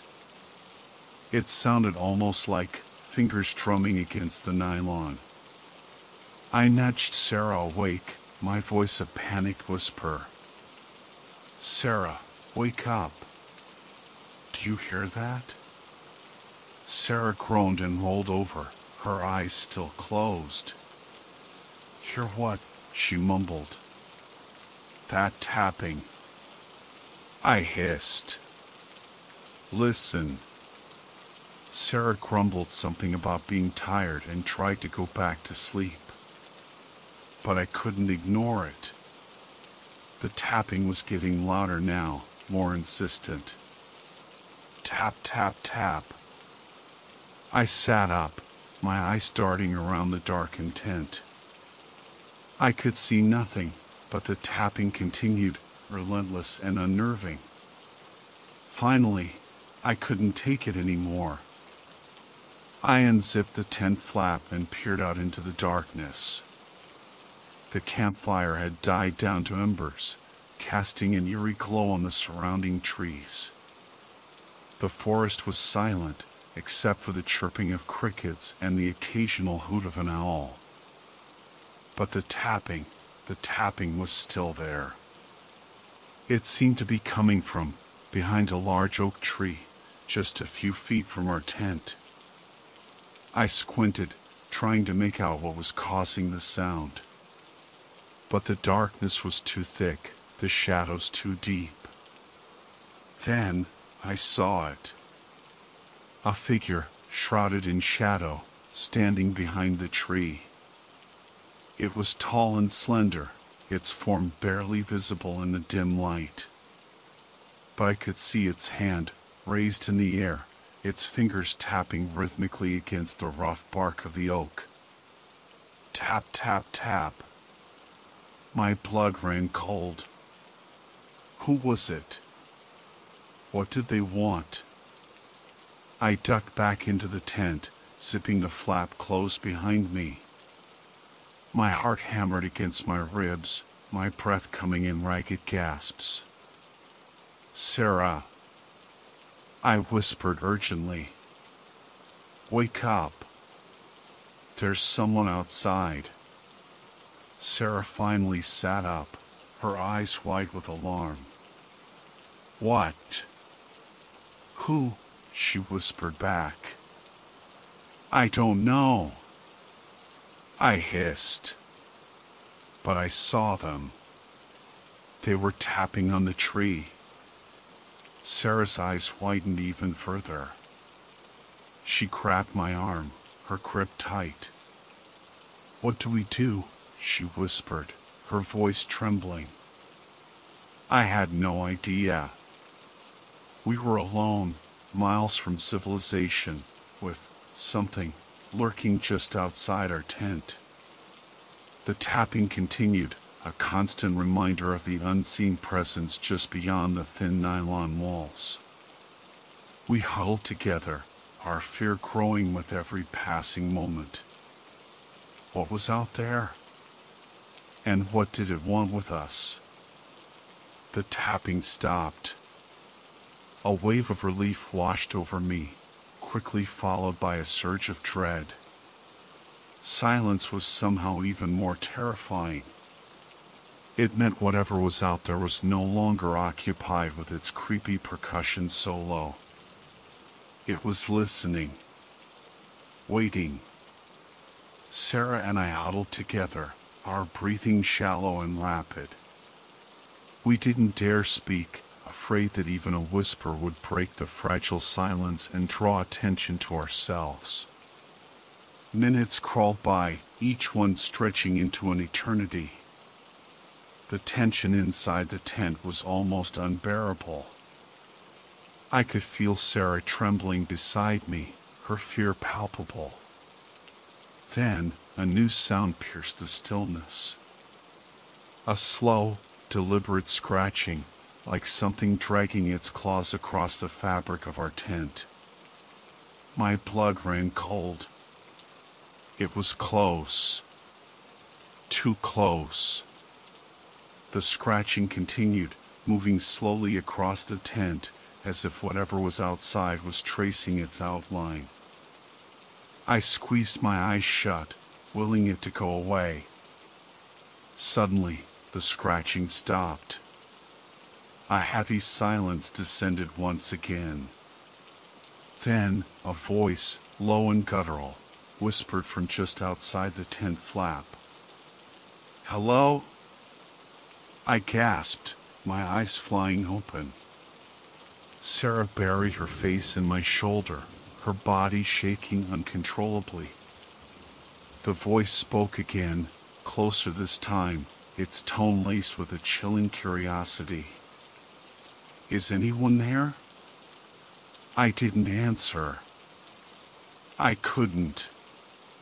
Fear had paralyzed me. The tent flap unzipped slowly, revealing a sliver of the moonlit night. A hand reached in, its fingers long and pale, their nails thick and yellowed. I screamed, a high-pitched, desperate sound that echoed through the silent forest. Sarah joined in, her screams mingling with mine in a terrifying symphony of fear. The hand retreated, and the tent flap zipped closed again. But the terror remained, a suffocating presence that filled the small space. We huddled together, our bodies shaking, our minds reeling. What was that thing? Why was it here? The silence stretched on, broken only by our ragged breathing and the pounding of our hearts. We waited, our fear a living thing, coiling around us, squeezing the breath from our lungs. Then, the scratching started again, this time more frantic, more desperate. It sounded like it was trying to tear its way inside. Panic seized me. I scrambled for the tent flap, desperate to escape. But Sarah grabbed my arm, her grip surprisingly strong. "No," she whispered urgently. "Don't open it." I hesitated, my hand hovering over the zipper. She was right. Opening the tent would be like inviting whatever was out there inside. But what else could we do? We were trapped, cornered like animals. The scratching grew louder, more insistent. The fabric of the tent strained against the unseen force, threatening to rip at any moment. We were running out of time. Suddenly, a loud crack echoed through the forest. The scratching stopped abruptly. Sarah and I exchanged a terrified glance. What was that? Another crack, closer this time, followed by the snapping of twigs and the rustling of leaves. Something was moving through the undergrowth, approaching our tent. I held my breath, my ears straining to identify the source of the noise. It sounded large, heavy, and it was getting closer. Then, a pair of glowing eyes appeared in the darkness beyond the tent flap. They were large, round eyes, reflecting the dim moonlight like a pair of predatory orbs. I stifled a scream, my hand flying to my mouth. Sarah whimpered beside me, her body trembling uncontrollably. The eyes remained fixed on us, unwavering, menacing. Then, a low growl rumbled from the darkness, sending shivers down my spine. Whatever was out there, it was big. And it was hungry. The growling intensified, morphing into a series of guttural snarls. The creature moved closer, its form slowly taking shape in the dim light. It was a bear. A massive grizzly, its fur matted and dirty, its claws long and sharp. Terror gripped me. We were trapped, cornered by a predator. I had no weapon, no means of defense. All I could do was wait, pray, and hope for a miracle. The bear stood just outside the tent, its hot breath ruffling the thin nylon. I could smell its rank odor, a mixture of damp fur and rotting flesh. Its eyes bored into me, filled with a primal hunger that made my blood run cold. Then it lunged. The tent ripped open, claws tearing through the fabric like paper. The bear's massive head filled the opening, its jaws gaping wide, revealing rows of sharp teeth. I screamed, a primal scream of pure terror. Sarah screamed too, her voice high and piercing. The bear swiped at us with its massive paw, its claws raking across my arm, tearing through my flesh. I cried out in pain, falling back against Sarah. The bear lunged again, its jaws snapping shut just inches from my face. I closed my eyes, bracing for the inevitable. But the bite never came. Instead, I heard a series of loud bangs, followed by a pained roar. The bear stumbled back, its body shaking. I opened my eyes to see a figure standing in the torn opening of the tent. It was a park ranger, his face grim, his rifle smoking in his hands. The bear roared again, its eyes filled with rage and pain.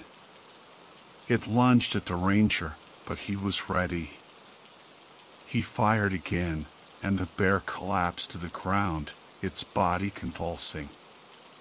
The ranger stepped into the tent, his eyes scanning us for injuries. He saw the blood on my arm and quickly applied a makeshift bandage. "Are you all right?" he asked, his voice gruff but concerned. I nodded, my voice caught in my throat. Sarah was sobbing uncontrollably, her body shaking with shock.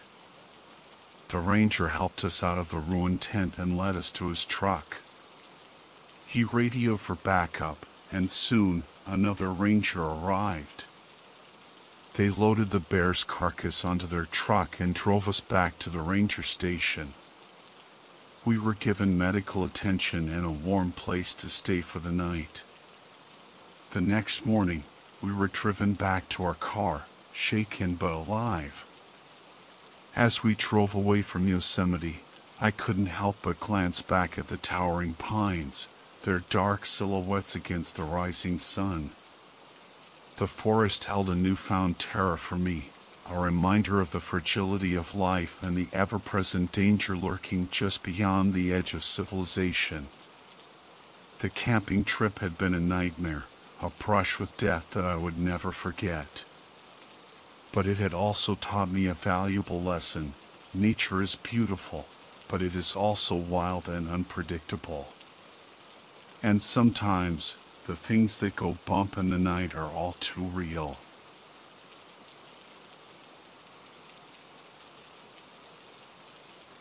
The dating scene these days is a minefield. Swipe left, swipe right, it's all a blur of fake profiles and dead-end conversations. And even when you do meet someone real, it's a whole new level of stress. What are they hiding? What baggage are they carrying? It's exhausting, and honestly, sometimes I just want to give up and become a hermit. But then I met Sarah. Sure, she's got a few eccentricities. Okay, maybe more than a few. But she makes me laugh, and with her, I don't feel the need to pretend to be someone I'm not. So what if she has some unusual eating habits and a tendency to wander off into the woods at night? Compared to the soul-crushing alternative of online dating, I'll take it. We even have nicknames for each other now, City Boy and Country Girl. I'll let you guess which one I am.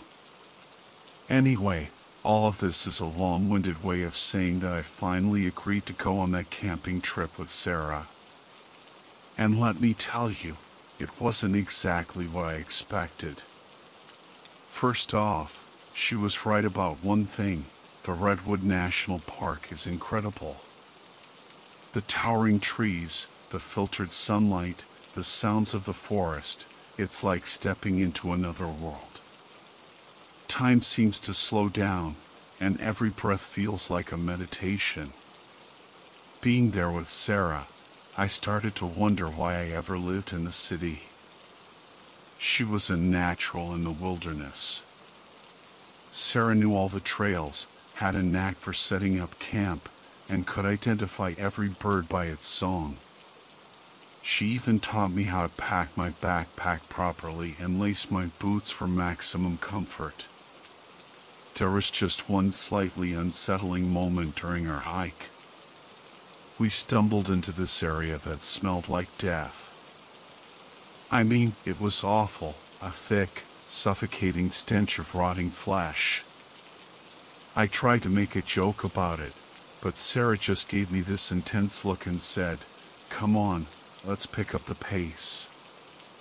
We'll be through it soon." And she was right.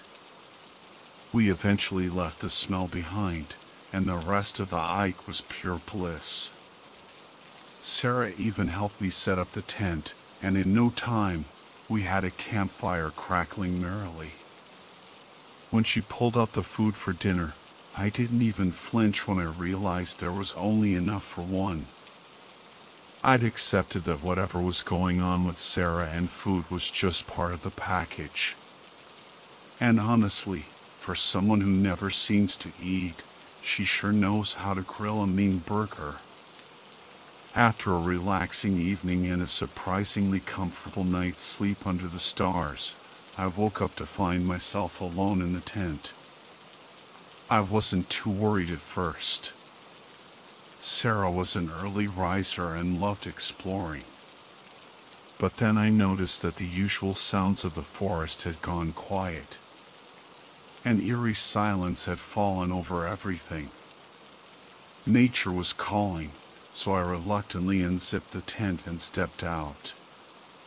The moon was almost full, casting an ethereal glow over the trees. I glanced up at the sky, mesmerized by the countless stars, but the feeling of unease was growing stronger. And then I smelled it again. That putrid stench of decay, even stronger than before. It was like something had died right next to me. I fumbled with the zipper on the tent, desperate to get back inside, when I heard a sound that made my blood run cold. It was a low growl, deep and guttural, unlike anything I'd ever heard before. It seemed to come from the shadows just beyond the firelight. I froze, every instinct screaming at me to stay silent, stay hidden. I crouched there in the darkness, heart pounding in my chest, waiting for what felt like an eternity. The smell eventually faded, and the growling subsided, but I couldn't shake the feeling that something was watching me, something hungry. I didn't sleep a wink for the rest of the night. The next morning, I woke up to find Sarah curled up beside me, fast asleep. She looked so peaceful, so innocent. For a moment, I almost convinced myself that the terrifying events of the night had been just a bad dream. But when I crawled out of the tent, the reality of the situation hit me like a ton of bricks. Our campsite was a disaster zone. Supplies were scattered everywhere, the cooler was overturned, and there were deep gouges in the ground that looked like they'd been made by giant claws. "Sarah," I called out, my voice trembling, "you might want to see this." She emerged from the tent, her eyes widening in disbelief. "A bear," she muttered, shaking her head. "I didn't think they came this far down. I guess I was wrong. A bear." It was a plausible explanation, I suppose. But as we started cleaning up the mess, I noticed something strange. The tracks weren't like any bear tracks I'd ever seen. They were enormous, with long, claw-like marks. And next to them were these other prints, even bigger, that looked like they belonged to some kind of monstrous deer. The rest of the day was a blur. We salvaged what we could of our campsite, ate a quick breakfast, and went for a short hike, trying to pretend that everything was normal. But the fear was still there, lurking beneath the surface. That night, I lay awake in the tent, listening to every rustle and snap in the darkness. I knew it was coming. The stench of decay returned, stronger than ever, filling the tent with its suffocating presence. And then I saw it. A shadow loomed over the tent, tall and menacing. It was the deer-like creature from the tracks, but it was standing on its hind legs, its eyes glowing in the moonlight. Its antlers were massive, like a crown of twisted bone, and its mouth was filled with razor-sharp teeth. I felt a surge of adrenaline, my heart pounding in my chest. Sarah stirred beside me, and I instinctively reached out to grab her arm, wanting to protect her from this terrifying creature. But when I saw her face, I recoiled in horror. Her eyes were glowing just like the creature's, and her teeth had elongated into sharp fangs. She gave me a chilling smile and whispered, "Stay in the tent, city boy." Then she slipped out into the night. I couldn't help myself. I had to see what was happening. I peeked out through the tent flap and gasped. Sarah was no longer the woman I knew. She had transformed into something else, something wild and feral. Her body was covered in thick fur, her hands had become claws, and her face was contorted into a snarl. The dear creature lunged at her, its antlers aimed like spears. But Sarah was too quick. She leaped aside, dodging the attack, and then launched herself at the creature, sinking her teeth into its neck. The two monsters grappled, their roars echoing through the forest. It was a terrifying spectacle, a battle between nightmares. I watched in horror as Sarah tore into the creature, her claws ripping through its flesh. The fight was brutal, bloody, and mercifully short. Sarah emerged victorious, standing over the fallen creature, its lifeblood staining her fur. She let out a triumphant howl, a sound that sent shivers down my spine. I don't remember how long I stayed there, huddled in the tent, shaking with fear. Eventually, exhaustion overcame me, and I drifted off to sleep. When I woke up, Sarah was gone. I packed up our things, my hands trembling, and made my way back to the trailhead, my mind reeling from the events of the past few days. I never saw Sarah again. But sometimes, late at night, I hear a owl in the distance, and I wonder if it's her, calling out to me from the depths of the forest.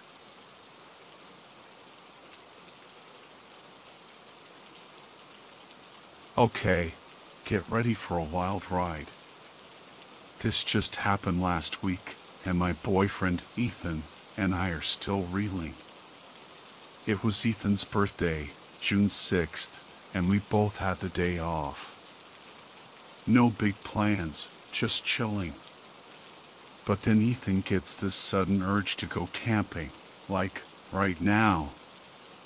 He starts talking about this place called Miller's Creek, about an hour outside of Asheville, North Carolina. He'd been there with his family years ago, and it was supposed to be this amazing, secluded spot in the woods. Perfect for a spontaneous birthday adventure, right? So, we hit up Walmart for some last-minute gear, a sleeping bag, firewood, snacks, and we're off. It's already getting late, like 6 p.m., and we're racing against the sunset to get to the campsite. I text my mom with the location and Ethan's license plate, just in case we lose service and she freaks out. Which, knowing my mom, is a definite possibility. Oh, and this is kind of funny, but the last song that plays on the radio before we lose service is "You Used to Say, Holy Fuck," by the Front Bottoms. The song ends with this dude repeating "Holy fuck." I'm about to die over and over. And it cuts out exactly as we hit the edge of cell range. We laugh about the creepy timing, but little did we know. Anyway, we finally see the signs for Miller's Creek and turn off onto this dirt road. But guess what? There's a huge "No trespassing" sign and the road is blocked off. We're both bummed, but we decide to head towards Brevard, figuring we could find another campground or at least ask a ranger for suggestions. Brevard is this cute little mountain town, with a bunch of outdoorsy shops and restaurants. It's usually bustling, but when we get there, it's eerily quiet. Almost everything's closed. We find this small gas station that's still open, and this older lady tells us that the road to Miller's Creek was washed out in a flood a year ago. She mentions a couple of other options: camping off the side of the road somewhere, no thanks, or going to this place called Black Bear Ridge. We ask her which she'd choose, and she just gives us this creepy look and says, "I don't go into those woods after dark." Okay, that's not exactly reassuring. But we're determined to salvage our camping trip, so we head towards Black Bear Ridge. It's a small campground with maybe 6 or 7 campsites, each with a picnic table, a fire pit, and one of those bear poles for hanging your food. As we're going to pay the deposit, we notice that every single campsite has a reserved sign. But it's already 8 p.m., and there's no one else around. We figure, whatever, and pick a spot. I tell Ethan to start unpacking while I hit the porta potty. On my way back, I spot these stairs leading into the woods. They don't seem to go anywhere, just end abruptly after a few feet. I snap a picture, thinking about the creepy stairs in the woods. When I get back to the campsite, Ethan's all freaked out. He points to this weird little structure hidden in the trees, just outside our campsite. It's like a tiny lean-to made of bark, with a narrow tunnel leading into the ground. We figure maybe some kids built it and an animal made it into a den or something. It's creepy, but we decide to stay put. Now, here's where things get interesting. I have this eye condition called lattice degeneration, which basically means I have terrible night blindness. Once it gets dark, I can barely see a thing. So, as the sun starts to set, I'm basically relying on Ethan to be my eyes. We're sitting by the fire, roasting marshmallows, when I notice Ethan staring intently into the woods. I ask him what he's looking at, but he just says, "Nothing," without taking his eyes off the trees. Then, we both realize how eerily quiet it is. No crickets, no frogs, no owls, just the faint sound of the nearby stream. It's like the whole forest is holding its breath. I ask Ethan again what he's looking at, and he finally admits he thought he saw something moving near the weird little hovel. He's got his gun on his hip, just in case of bears, but I can tell he's getting nervous. We try to make small talk, but the tension is thick. After a few minutes, Ethan turns to me and asks, "Would you be mad if we left?" I'm like, "Left? Like, right now?" He nods. My heart starts racing. I can't see anything, so I'm completely dependent on him. If he thinks something's wrong, I have to trust him. If you think we need to leave, I say, then we need to leave. He hands me a flashlight, and we start packing up as quickly as we can. He's still scanning the woods, and I'm shining the flashlight wherever he tells me to, trying to avoid looking towards the hovel. We're almost done loading the truck when we hear it, a man's voice, coming from the road. It's deep and guttural, speaking in some language we don't understand. Ethan says it sounds like someone's on the phone, waiting for a response, and then speaking again.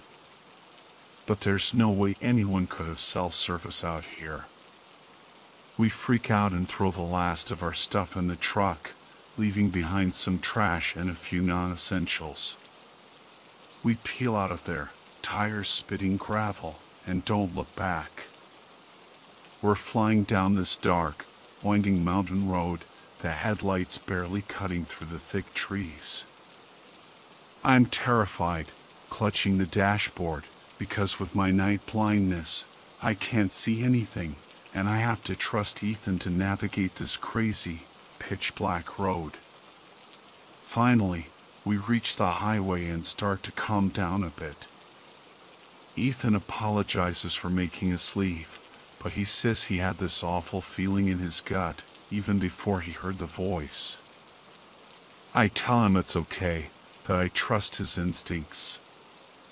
Then, I'm like, if I believed in that stuff, I'd say we just had a run-in with a skinwalker. Ethan's face goes white. What do you mean? I explain how I've read about skinwalkers online, these creepy creatures that live in the wilderness and mimic voices to lure people away from safety.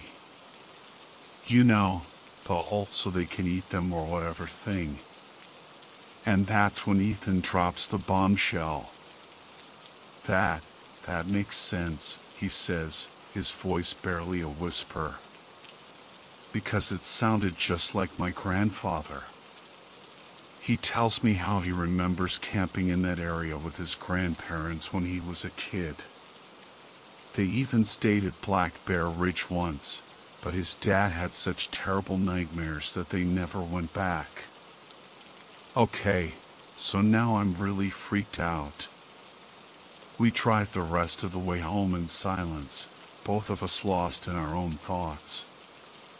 When we get back to the apartment, it's like 3 a.m.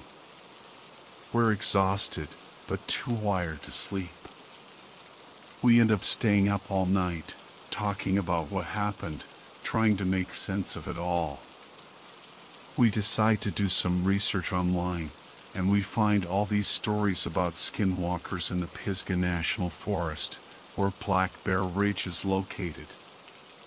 People have reported seeing strange creatures, hearing voices, and even disappearing altogether. The more we read, the more convinced we become that we had a close encounter with something truly terrifying. We start to question everything we thought we knew about the world. The next day, I call my dad. He's a park ranger, so I figure he might know something about this stuff. I tell him about the weird hovel we found and the voice we heard. He listens patiently, and then he says something that sends chills down my spine. He says, there have been reports of strange activity in that area for years. Some of the Cherokee elders believe it's connected to ancient legends about skinwalkers. He tells me to be careful, to stay away from Black Bear Ridge, and to never go camping alone in those woods again. So yeah, that's my story. We're still pretty shaken up about it, but we're trying to get back to normal. We've been sharing our experience with friends and family, and most people think we're crazy.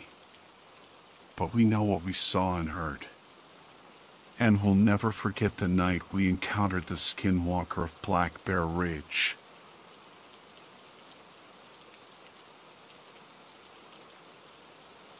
I was hooked, utterly and completely. Not on drugs, not on booze, but on food. I was a glutton, a gourmand, a girl with an insatiable appetite. I'd spent years denying it, justifying it, whispering to myself that it wasn't hurting anyone, so what did it matter? All the usual lies an addict tells themselves on their way down.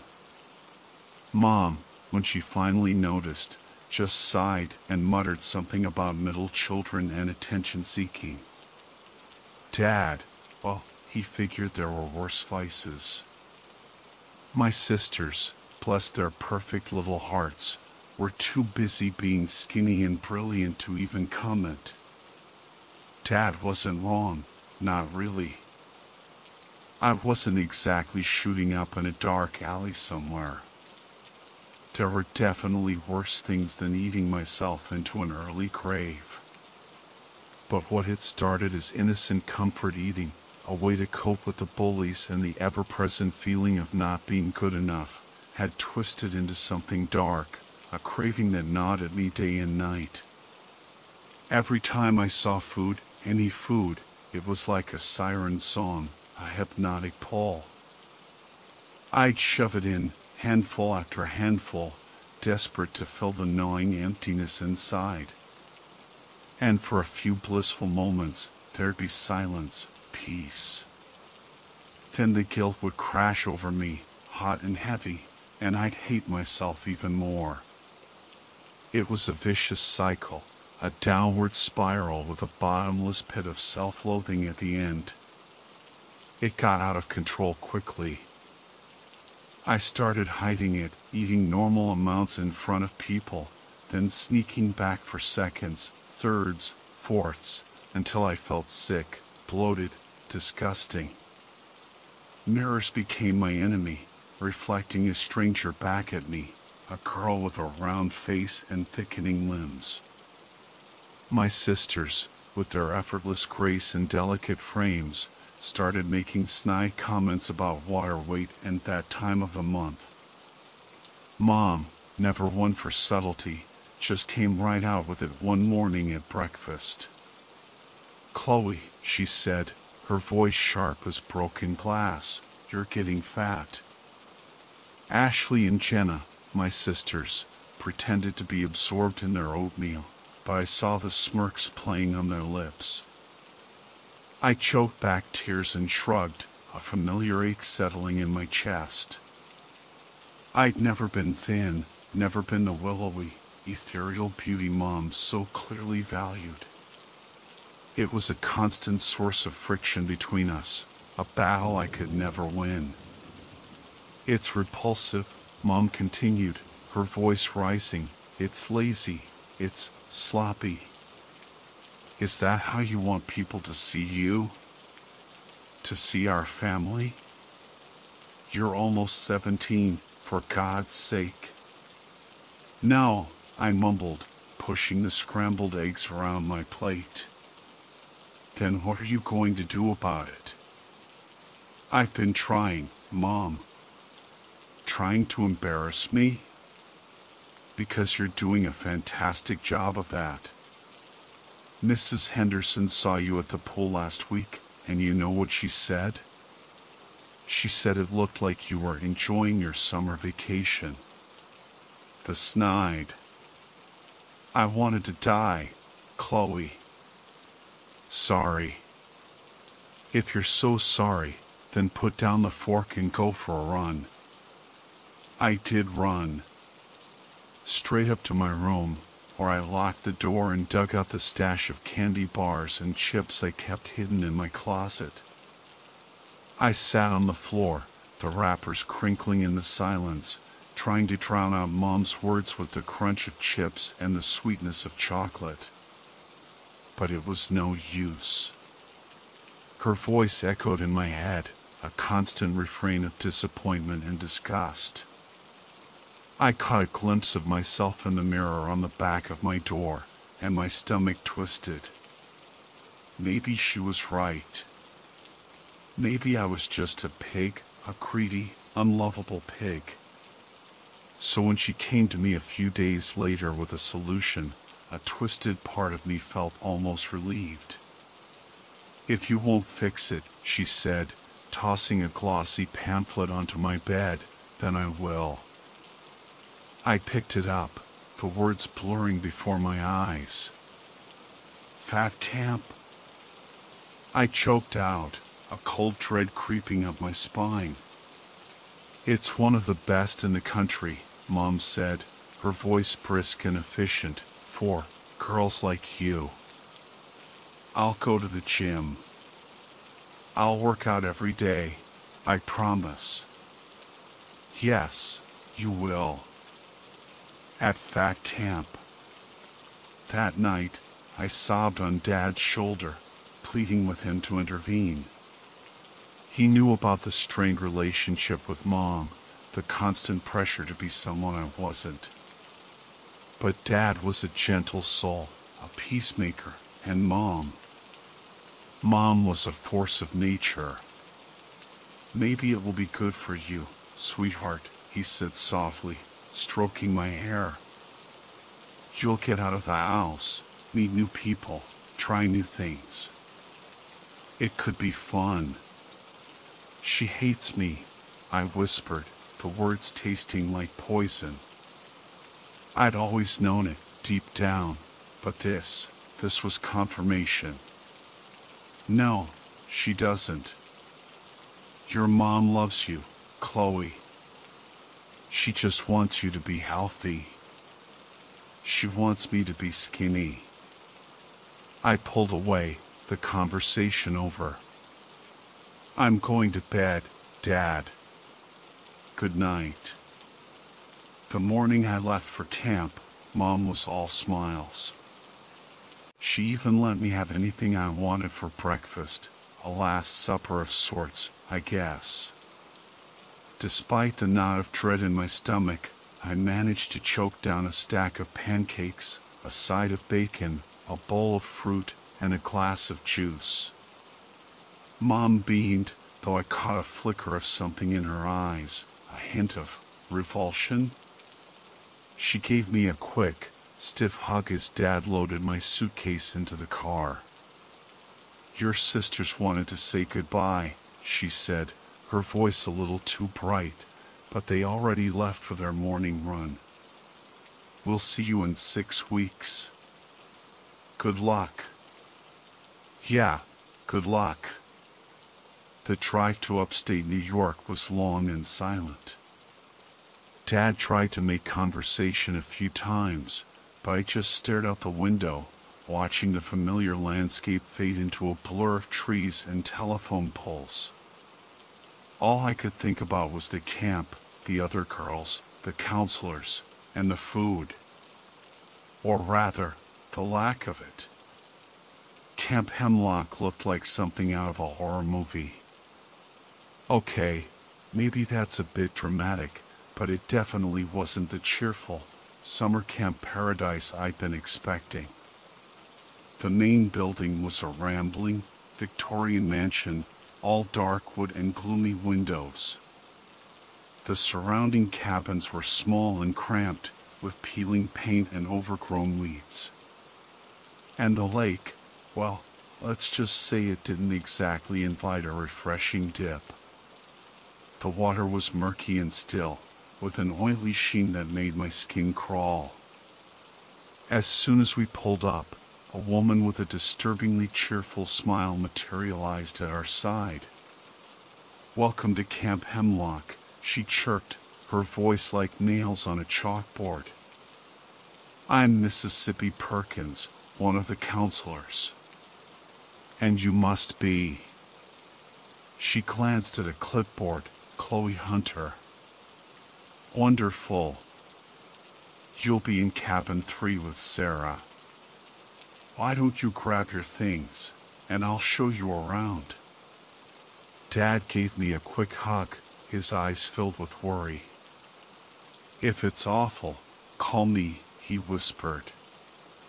I'll come get you. I nodded, but we both knew he wouldn't. Cabin 3 was even worse than I'd imagined. It was small and stuffy, with 4 bunk beds crammed into the tiny space.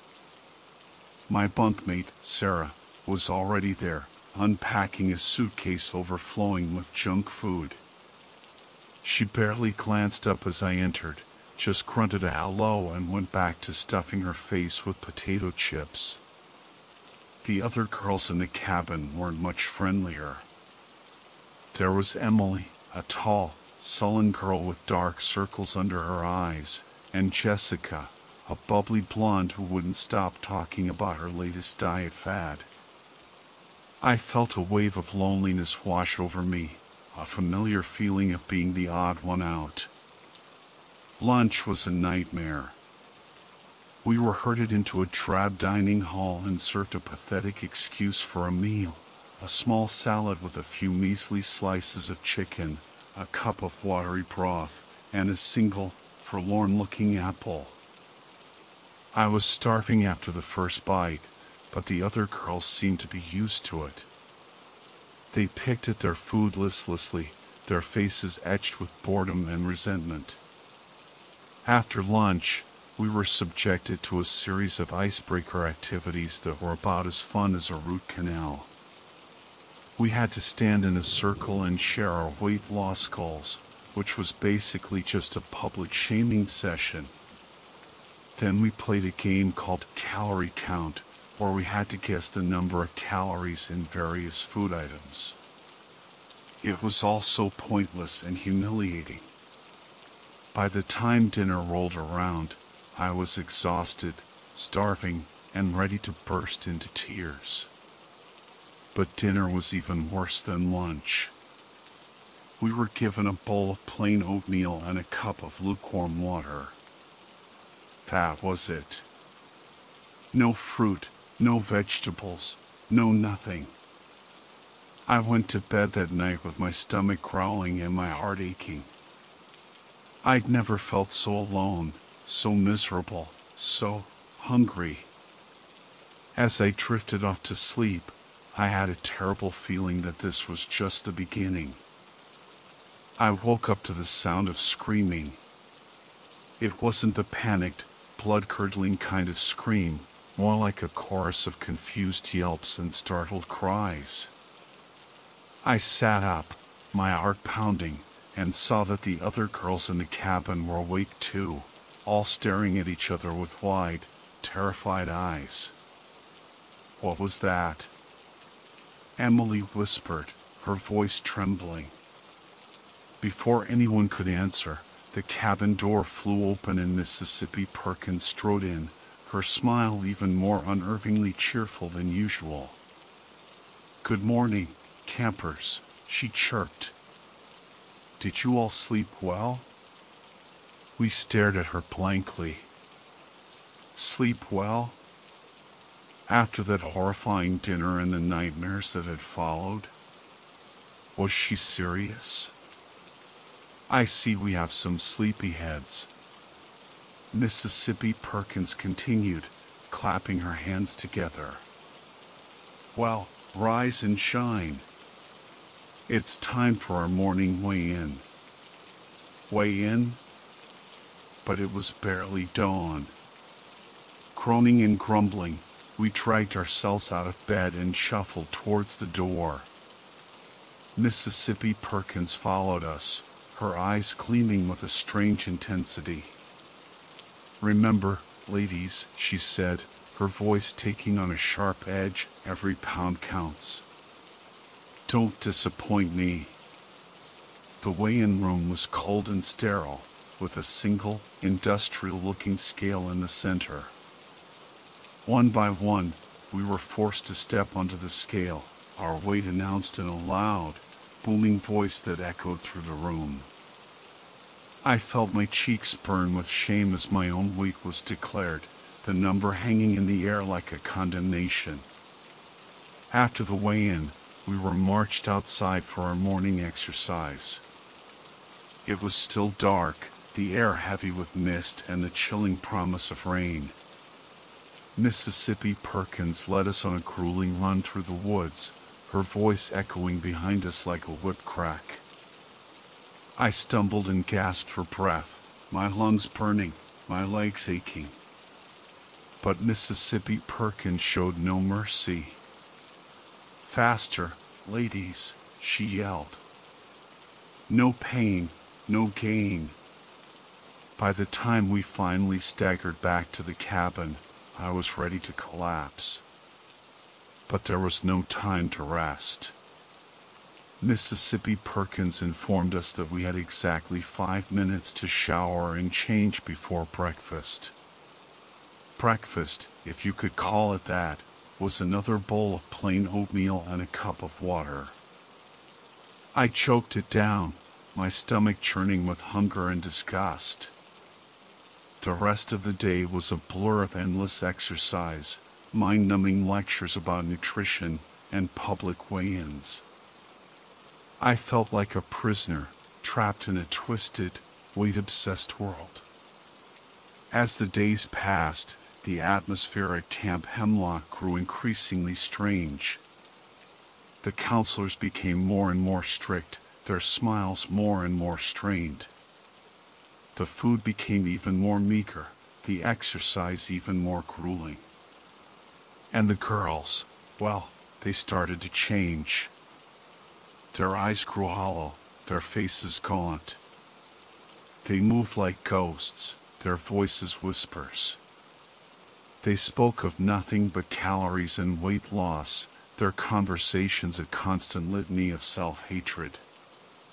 I tried to stay positive, to remind myself that this was just a temporary situation. But it was hard. The camp was like a black hole, sucking the joy and life out of everything. One night, I woke up to a strange sound. It was a low, guttural moan, coming from somewhere outside the cabin. I sat up, my heart pounding, and listened intently. The moaning continued, growing louder, closer. Suddenly, a figure appeared at the window. It was tall and skeletal, its skin stretched taut over its bones. Its eyes glowed with an eerie light, and its mouth was open in a silent scream. I gasped and scrambled back, my blood turning to ice.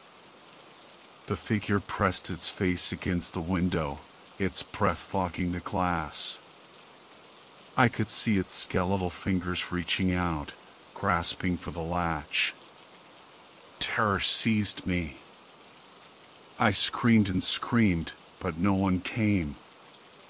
The figure at the window continued to claw at the latch, its moans growing louder, more desperate. I squeezed my eyes shut, praying for it to go away. But the moaning continued, relentless, terrifying. I knew, with a chilling certainty, that I was no longer safe. Camp Hemlock had become something truly sinister, and I was trapped within its grasp. The next morning, I woke up feeling different. It wasn't just a lingering terror from the night before, though that certainly hadn't faded. It was something deeper, a strange emptiness inside, a gnawing hunger that went beyond the physical. I felt hollow, drained, like something had been taken from me. I glanced at the other girls in the cabin. They were all still asleep, their faces pale and drawn, their breathing shallow and uneven. Even Sarah, who usually woke up with a bag of chips in hand, lay motionless in her bunk. A shiver ran down my spine. Something was definitely wrong. We were herded to the dining hall for breakfast, but the usual meager fare wasn't waiting for us. Instead, there was a single, long table laden with food. Mountains of pancakes, glistening with butter and syrup. Platters of crispy bacon and sausage. Bowls overflowing with fresh fruit and yogurt. And in the center of the table, a towering chocolate fountain, its rich aroma filling the room. My mouth watered.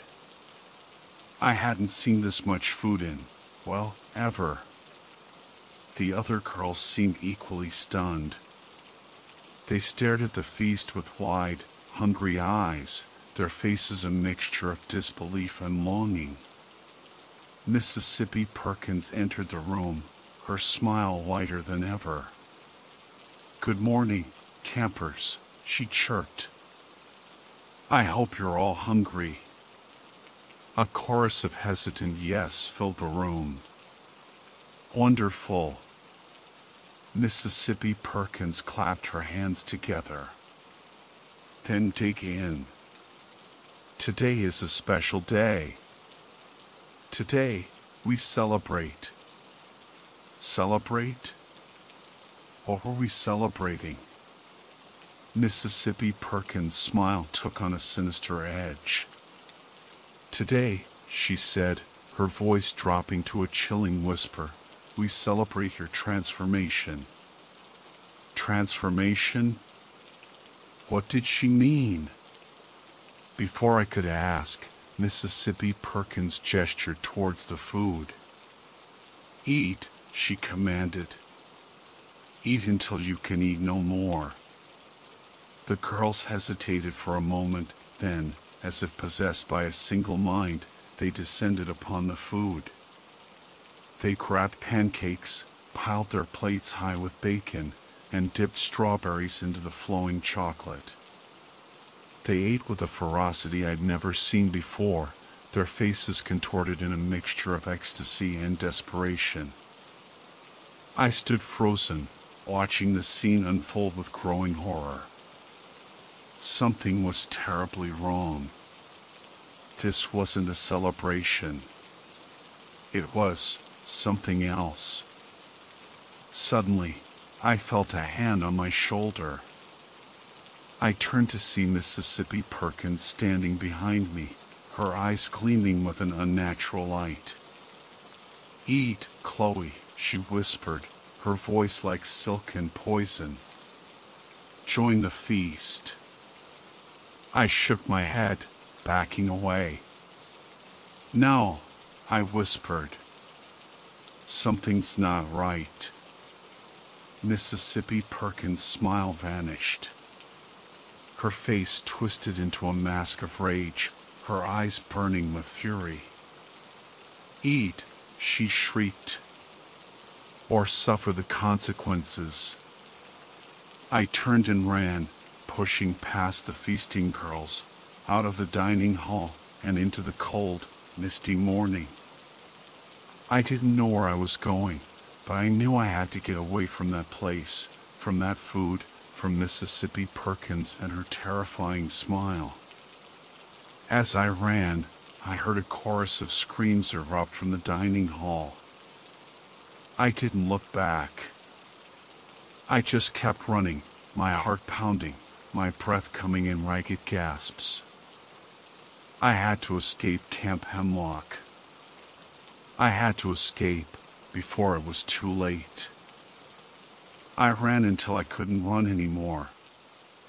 My lungs burned, my legs ached, and my head spun. But I didn't dare stop. I could still hear the screams echoing from the camp, a chilling reminder of what awaited me if I was caught. The woods were dark and dense, the trees looming over me like skeletal fingers. The mist clung to the ground, swirling around my feet like ghostly apparitions. I stumbled over roots and rocks, my clothes catching on branches, my skin scratched by thorns. But I didn't care. All that mattered was escape. Finally, I collapsed on the forest floor, gasping for breath. I lay there for a long moment, my chest heaving, my mind racing. What was happening at Camp Hemlock? What had Mississippi Perkins done to the other girls? And what was that thing I had seen at the window? The questions swirled in my head, unanswered.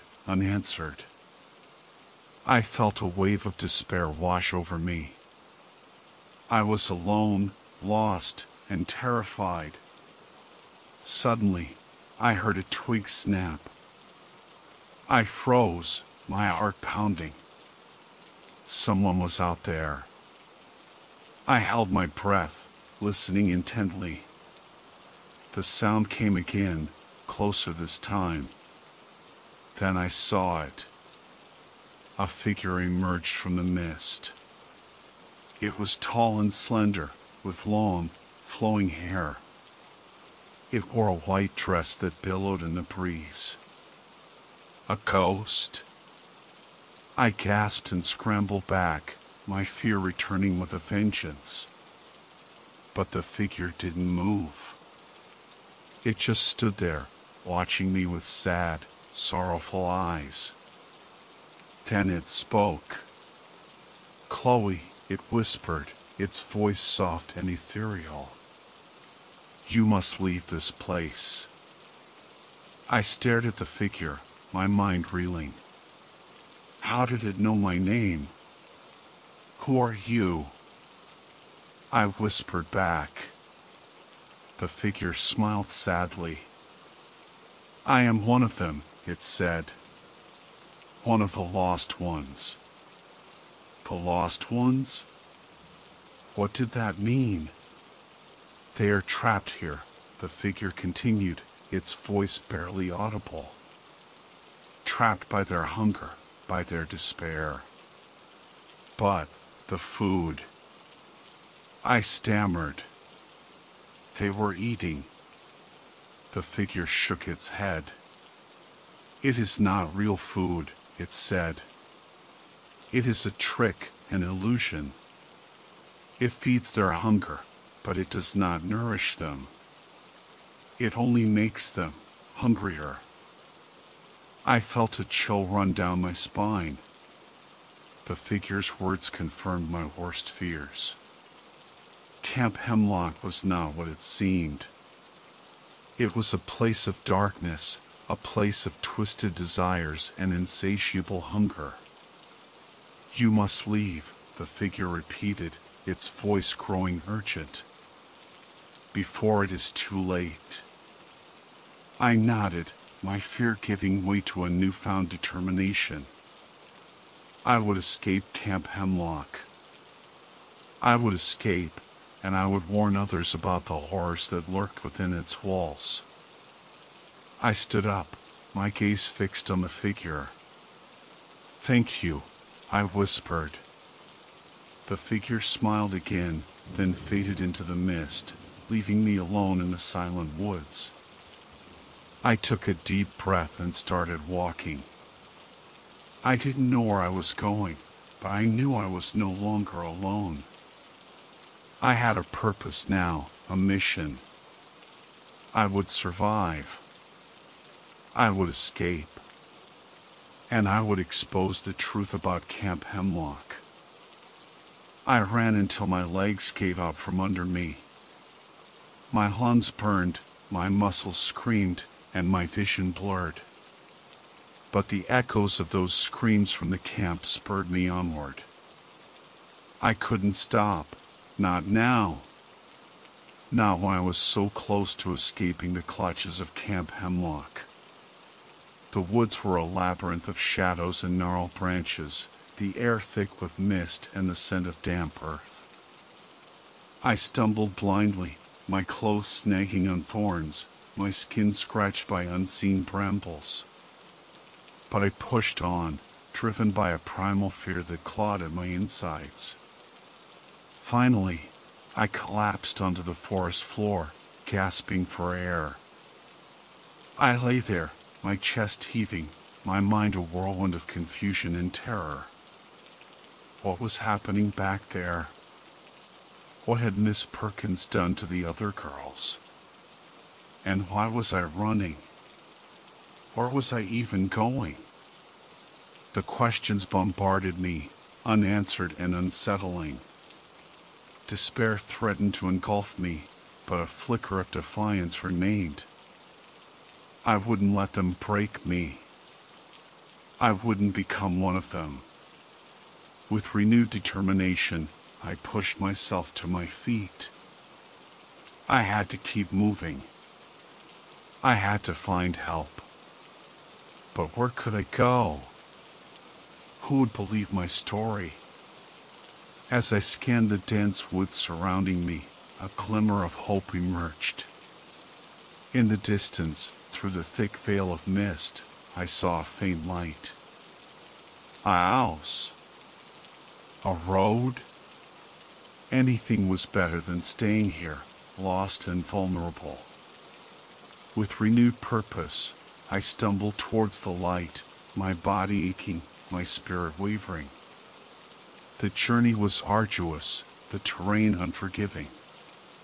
But I pressed on, fueled by the promise of escape. The light grew brighter, revealing a narrow dirt road winding through the trees. Relief washed over me. Civilization. I had found a way out. As I stumbled onto the road, a pair of headlights pierced the darkness. A car. My heart leaped with hope. Maybe this was my chance. I waved my arms frantically, shouting for help. The car slowed, then came to a stop a few feet away. The driver, a middle-aged woman with kind eyes, peered out at me with concern. "Are you all right, dear?" she asked, her voice laced with worry. I burst into tears, the words tumbling out in a torrent of fear and desperation. I told her about Camp Hemlock, about the strange food, about Miss Perkins and the screaming girls. The woman listened patiently, her expression shifting from concern to disbelief to something akin to horror. When I finished, she reached out and gently touched my arm. "Get in, dear," she said softly. "You're safe now." The woman, who introduced herself as Mrs. Anderson, wrapped me in a warm blanket and offered me a thermos of hot chocolate. As I sipped the sweet liquid, I felt a wave of warmth spread through my chilled body, a sense of safety I hadn't experienced in days. Mrs. Anderson drove me to her cozy farmhouse, where she fed me a hearty meal of soup and sandwiches. I ate ravenously, savoring every bite, my body and mind finally nourished after days of deprivation. Afterward, I recounted my experience at Camp Hemlock in more detail. Mrs. Anderson listened with growing horror, her eyes wide with disbelief. When I finished, she sat in silence for a moment, her brow furrowed in thought. "Chloe," she said finally, her voice grave, "I believe you." Relief washed over me. Finally, someone who understood. "I've heard rumors about that place," Mrs. Anderson continued, whispers of strange happenings, of girls disappearing. But I never believed them. I thought they were just stories. She paused, her gaze fixed on the flickering flames in the fireplace. "But now," she said, her voice trailing off. "Now, I'm not so sure." Mrs. Anderson promised to help me contact the authorities and expose the truth about Camp Hemlock. She also offered me a safe haven, a place to stay until the nightmare was over. I accepted gratefully, my heart filled with a newfound hope. I was no longer alone. I had found an ally, a protector. And together, we would bring justice to the lost ones of Camp Hemlock. The next few days were a blur of police interviews, medical examinations, and phone calls with my parents. My escape from Camp Hemlock had made headlines, and the story quickly spread across the nation. The authorities launched an investigation into the camp, and soon, the truth began to emerge. The special food served at Camp Hemlock was laced with a potent cocktail of drugs and chemicals, designed to suppress appetite and induce a state of euphoria. The girls were essentially brainwashed, their minds warped by the constant deprivation and manipulation. Miss Perkins and the other counselors were arrested, charged with kidnapping, child endangerment, and a host of other crimes. The camp was shut down, its dark secrets exposed to the light of day. The other girls were rescued, though many of them were traumatized by their experience. They were given medical treatment and psychological counseling, and slowly, they began to heal. As for me, I returned home a changed person. The ordeal at Camp Hemlock had left its mark, but it had also made me stronger, more resilient. I had faced my fears, confronted my demons, and emerged victorious. I was no longer the scared, insecure girl who had entered that place. I was a survivor, and I would never forget the lessons I had learned at Camp Hemlock.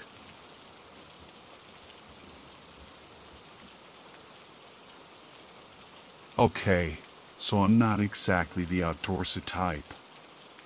Give me a comfy couch, a good book, and a reliable Wi-Fi connection, and I'm happy. But my wife, Emily, she's all about nature, hiking, camping, the whole shebang. So, when she begged me to go camping last week, I caved. Anything to make her happy, right? She was ecstatic. We packed up our gear and headed out the next morning to this secluded piece of land her parents own, somewhere in the backwoods of West Virginia. We spent a couple of hours setting up camp, pitching the tent, building a fire pit, the whole 9 yards. By then, it was midday, so we decided to hit the trails. Emily was in her element, practically skipping through the woods, while I was swatting away mosquitoes and trying not to trip over tree roots. Don't get me wrong, the scenery was beautiful, dense forests, rolling hills, the whole Appalachian vibe. But those damn bugs were driving me crazy. After a while, it started to drizzle, so we headed back to camp. By the time we got there, it was getting dark. We built a fire, cooked some hot dogs, roasted marshmallows, and told spooky stories. It was actually pretty fun, but eventually, Emily started to yawn, so we decided to call it a night. We crawled into the tent, unrolled our sleeping bag, and snuggled up. But after a while, I noticed Emily shivering. "You okay?" I asked. "Yeah, I'm fine," she said, her voice a little shaky. But she kept shivering, and finally admitted she wasn't feeling well. She didn't want to ruin the trip, though. Honestly, I was kinda relieved. As much as I loved Emily, I wasn't exactly loving the whole roughing it thing. I felt her forehead, and she was burning up. "You've got a fever," I said. "We should probably head home." She looked disappointed, but agreed. I helped her to the car, and she curled up in the passenger seat while I packed up our stuff. I was halfway through taking down the tent when I heard Emily honk the horn. I ran over to the car, my heart pounding. "What's wrong?" I asked. "I saw someone in the trees," she said, her voice trembling. I wasn't sure at first, but then they moved, and I honked the horn, and they ducked down and crawled away. She was clearly freaked out, but I didn't really believe her. "It was probably just an animal," I said. "Relax, I'm almost done packing." I went back to the campsite and started gathering our things. I stepped into the tent to roll up the sleeping bag, and that's when I heard it. Emily's voice, calling my name from the woods. "What the hell?" I muttered. "What is she doing out there?" "Help, Jack," she cried. "My leg is bleeding." I rushed out of the tent and scanned the trees. But Emily was still in the car, fast asleep. A wave of fear washed over me. I stood there, frozen, my heart pounding in my chest. Then I heard the voice again, closer this time. "Help me, Jack. Please." It sounded like Emily, but different. Raspy, deeper, almost inhuman. Terror gripped me. I grabbed our stuff, threw it in the car, and sped away from the place as fast as I could. I didn't even bother taking down the tent. I just wanted to get the hell out of there. When we finally got home, I asked Emily to describe what she had seen. She said it was pale, almost white, and it was crawling on all fours. Then it stood up, leaning against a tree, and that's when she honked the horn. I didn't say anything, but I knew what she had seen. Something not human. Something that could mimic voices. That's why I hate nature. It's full of dark secrets, things that go bump in the night, things that make you question your sanity. I'll stick to the city, thank you very much. The drive back was tense. Emily slept most of the way, thankfully, but I couldn't shake the image of that pale figure crawling through the trees, or the chilling echo of Emily's voice calling for help. When we got home, I poured myself a stiff drink and tried to process what had happened. Emily woke up, groggy and still feeling a bit feverish, but I didn't tell her about the voice in the woods. I didn't want to scare her any more than she already was. Instead, I just held her close and told her we were safe now. But I couldn't help but wonder, what was that thing? And why did it sound like Emily? The next day, I called my brother-in-law, Mark. He's a park ranger, and I figured he might know something about the local wildlife. I described the creature Emily had seen, and the voice I had heard. Mark was silent for a moment, then he said, "You know, there have been some strange reports coming out of those woods lately. People have seen things that shouldn't be there." He told me about some old Native American legends about creatures that could shape-shift and mimic human voices. He said they were called skinwalkers, and they were said to be incredibly dangerous. I felt a chill run down my spine. Could that be what we encountered? A skinwalker? Mark told me to be careful, to stay away from those woods, and to never go camping alone again. I haven't been back to that campsite since. And I don't think I ever will. The memory of that night is still too vivid, too unsettling. I used to think camping was just about getting away from it all, enjoying the peace and quiet of nature. But now I know that nature has a dark side, a hidden world of strange creatures and unsettling mysteries. And sometimes, the whispers in the wilderness are not the wind, but something far more sinister.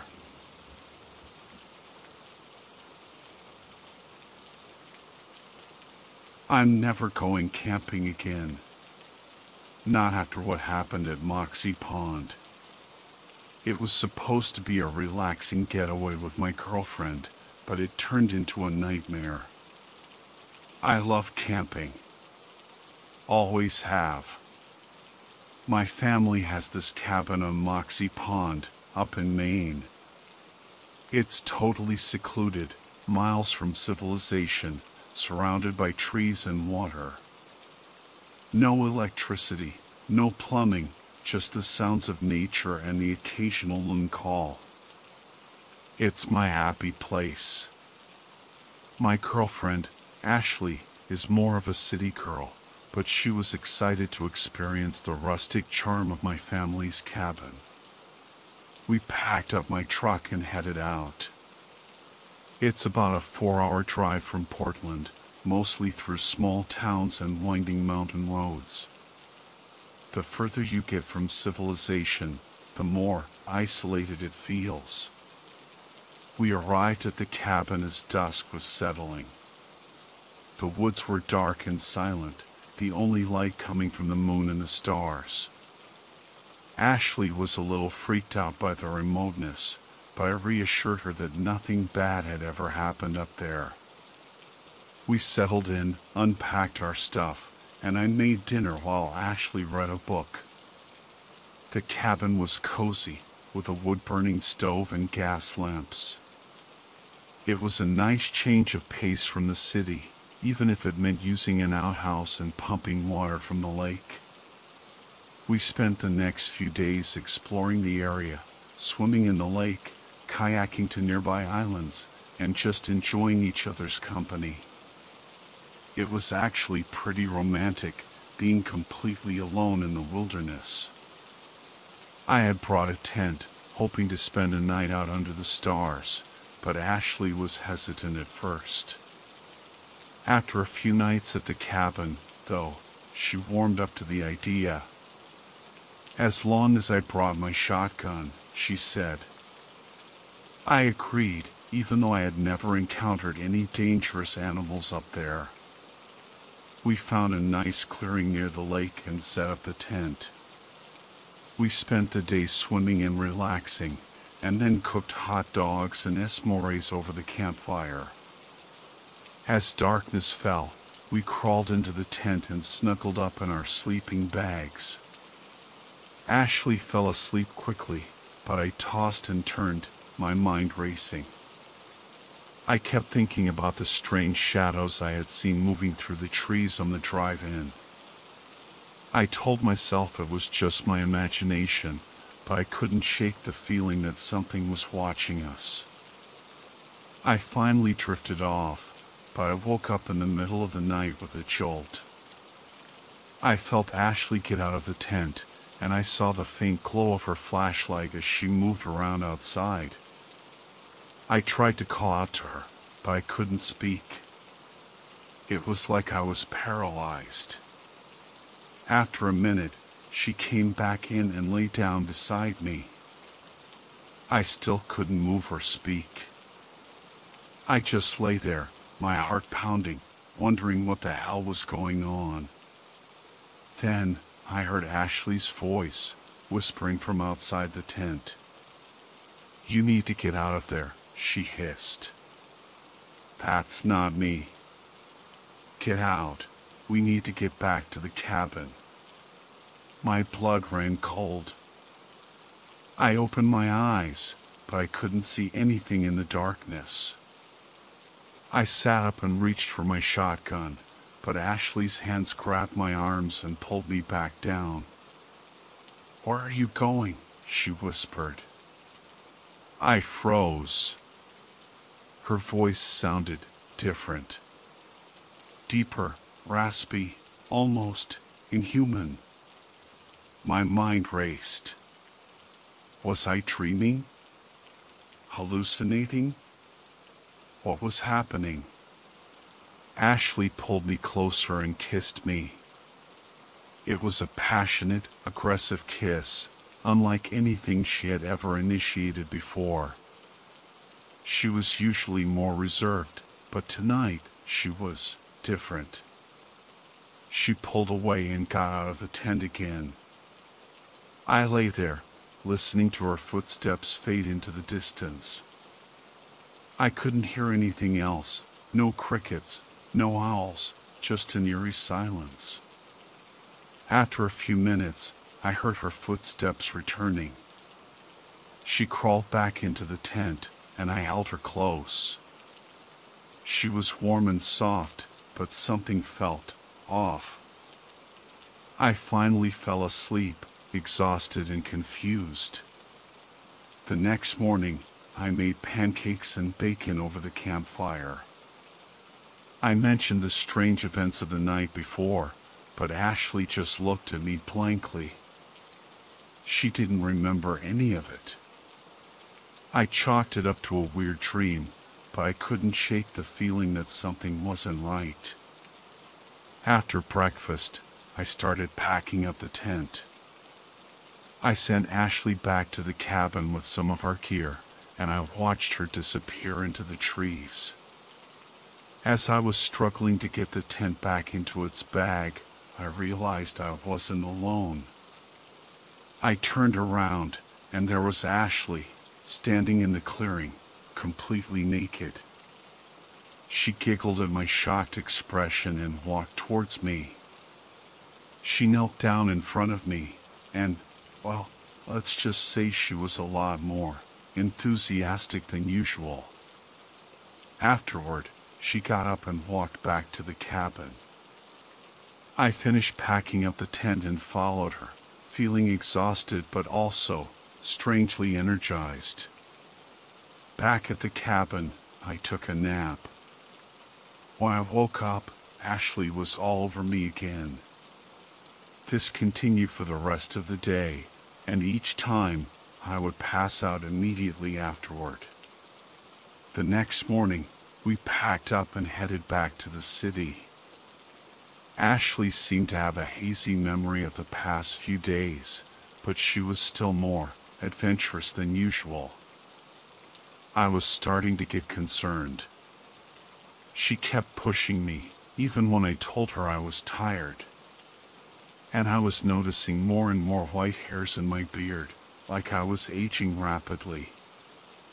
It's been a few months now, and things haven't changed. Ashley's appetite for sex is insatiable, and I'm struggling to keep up. I feel exhausted all the time, like something is draining my life force. I don't know what happened to Ashley in those woods, but she's not the same. Something took her place. And I'm terrified of what it might do next.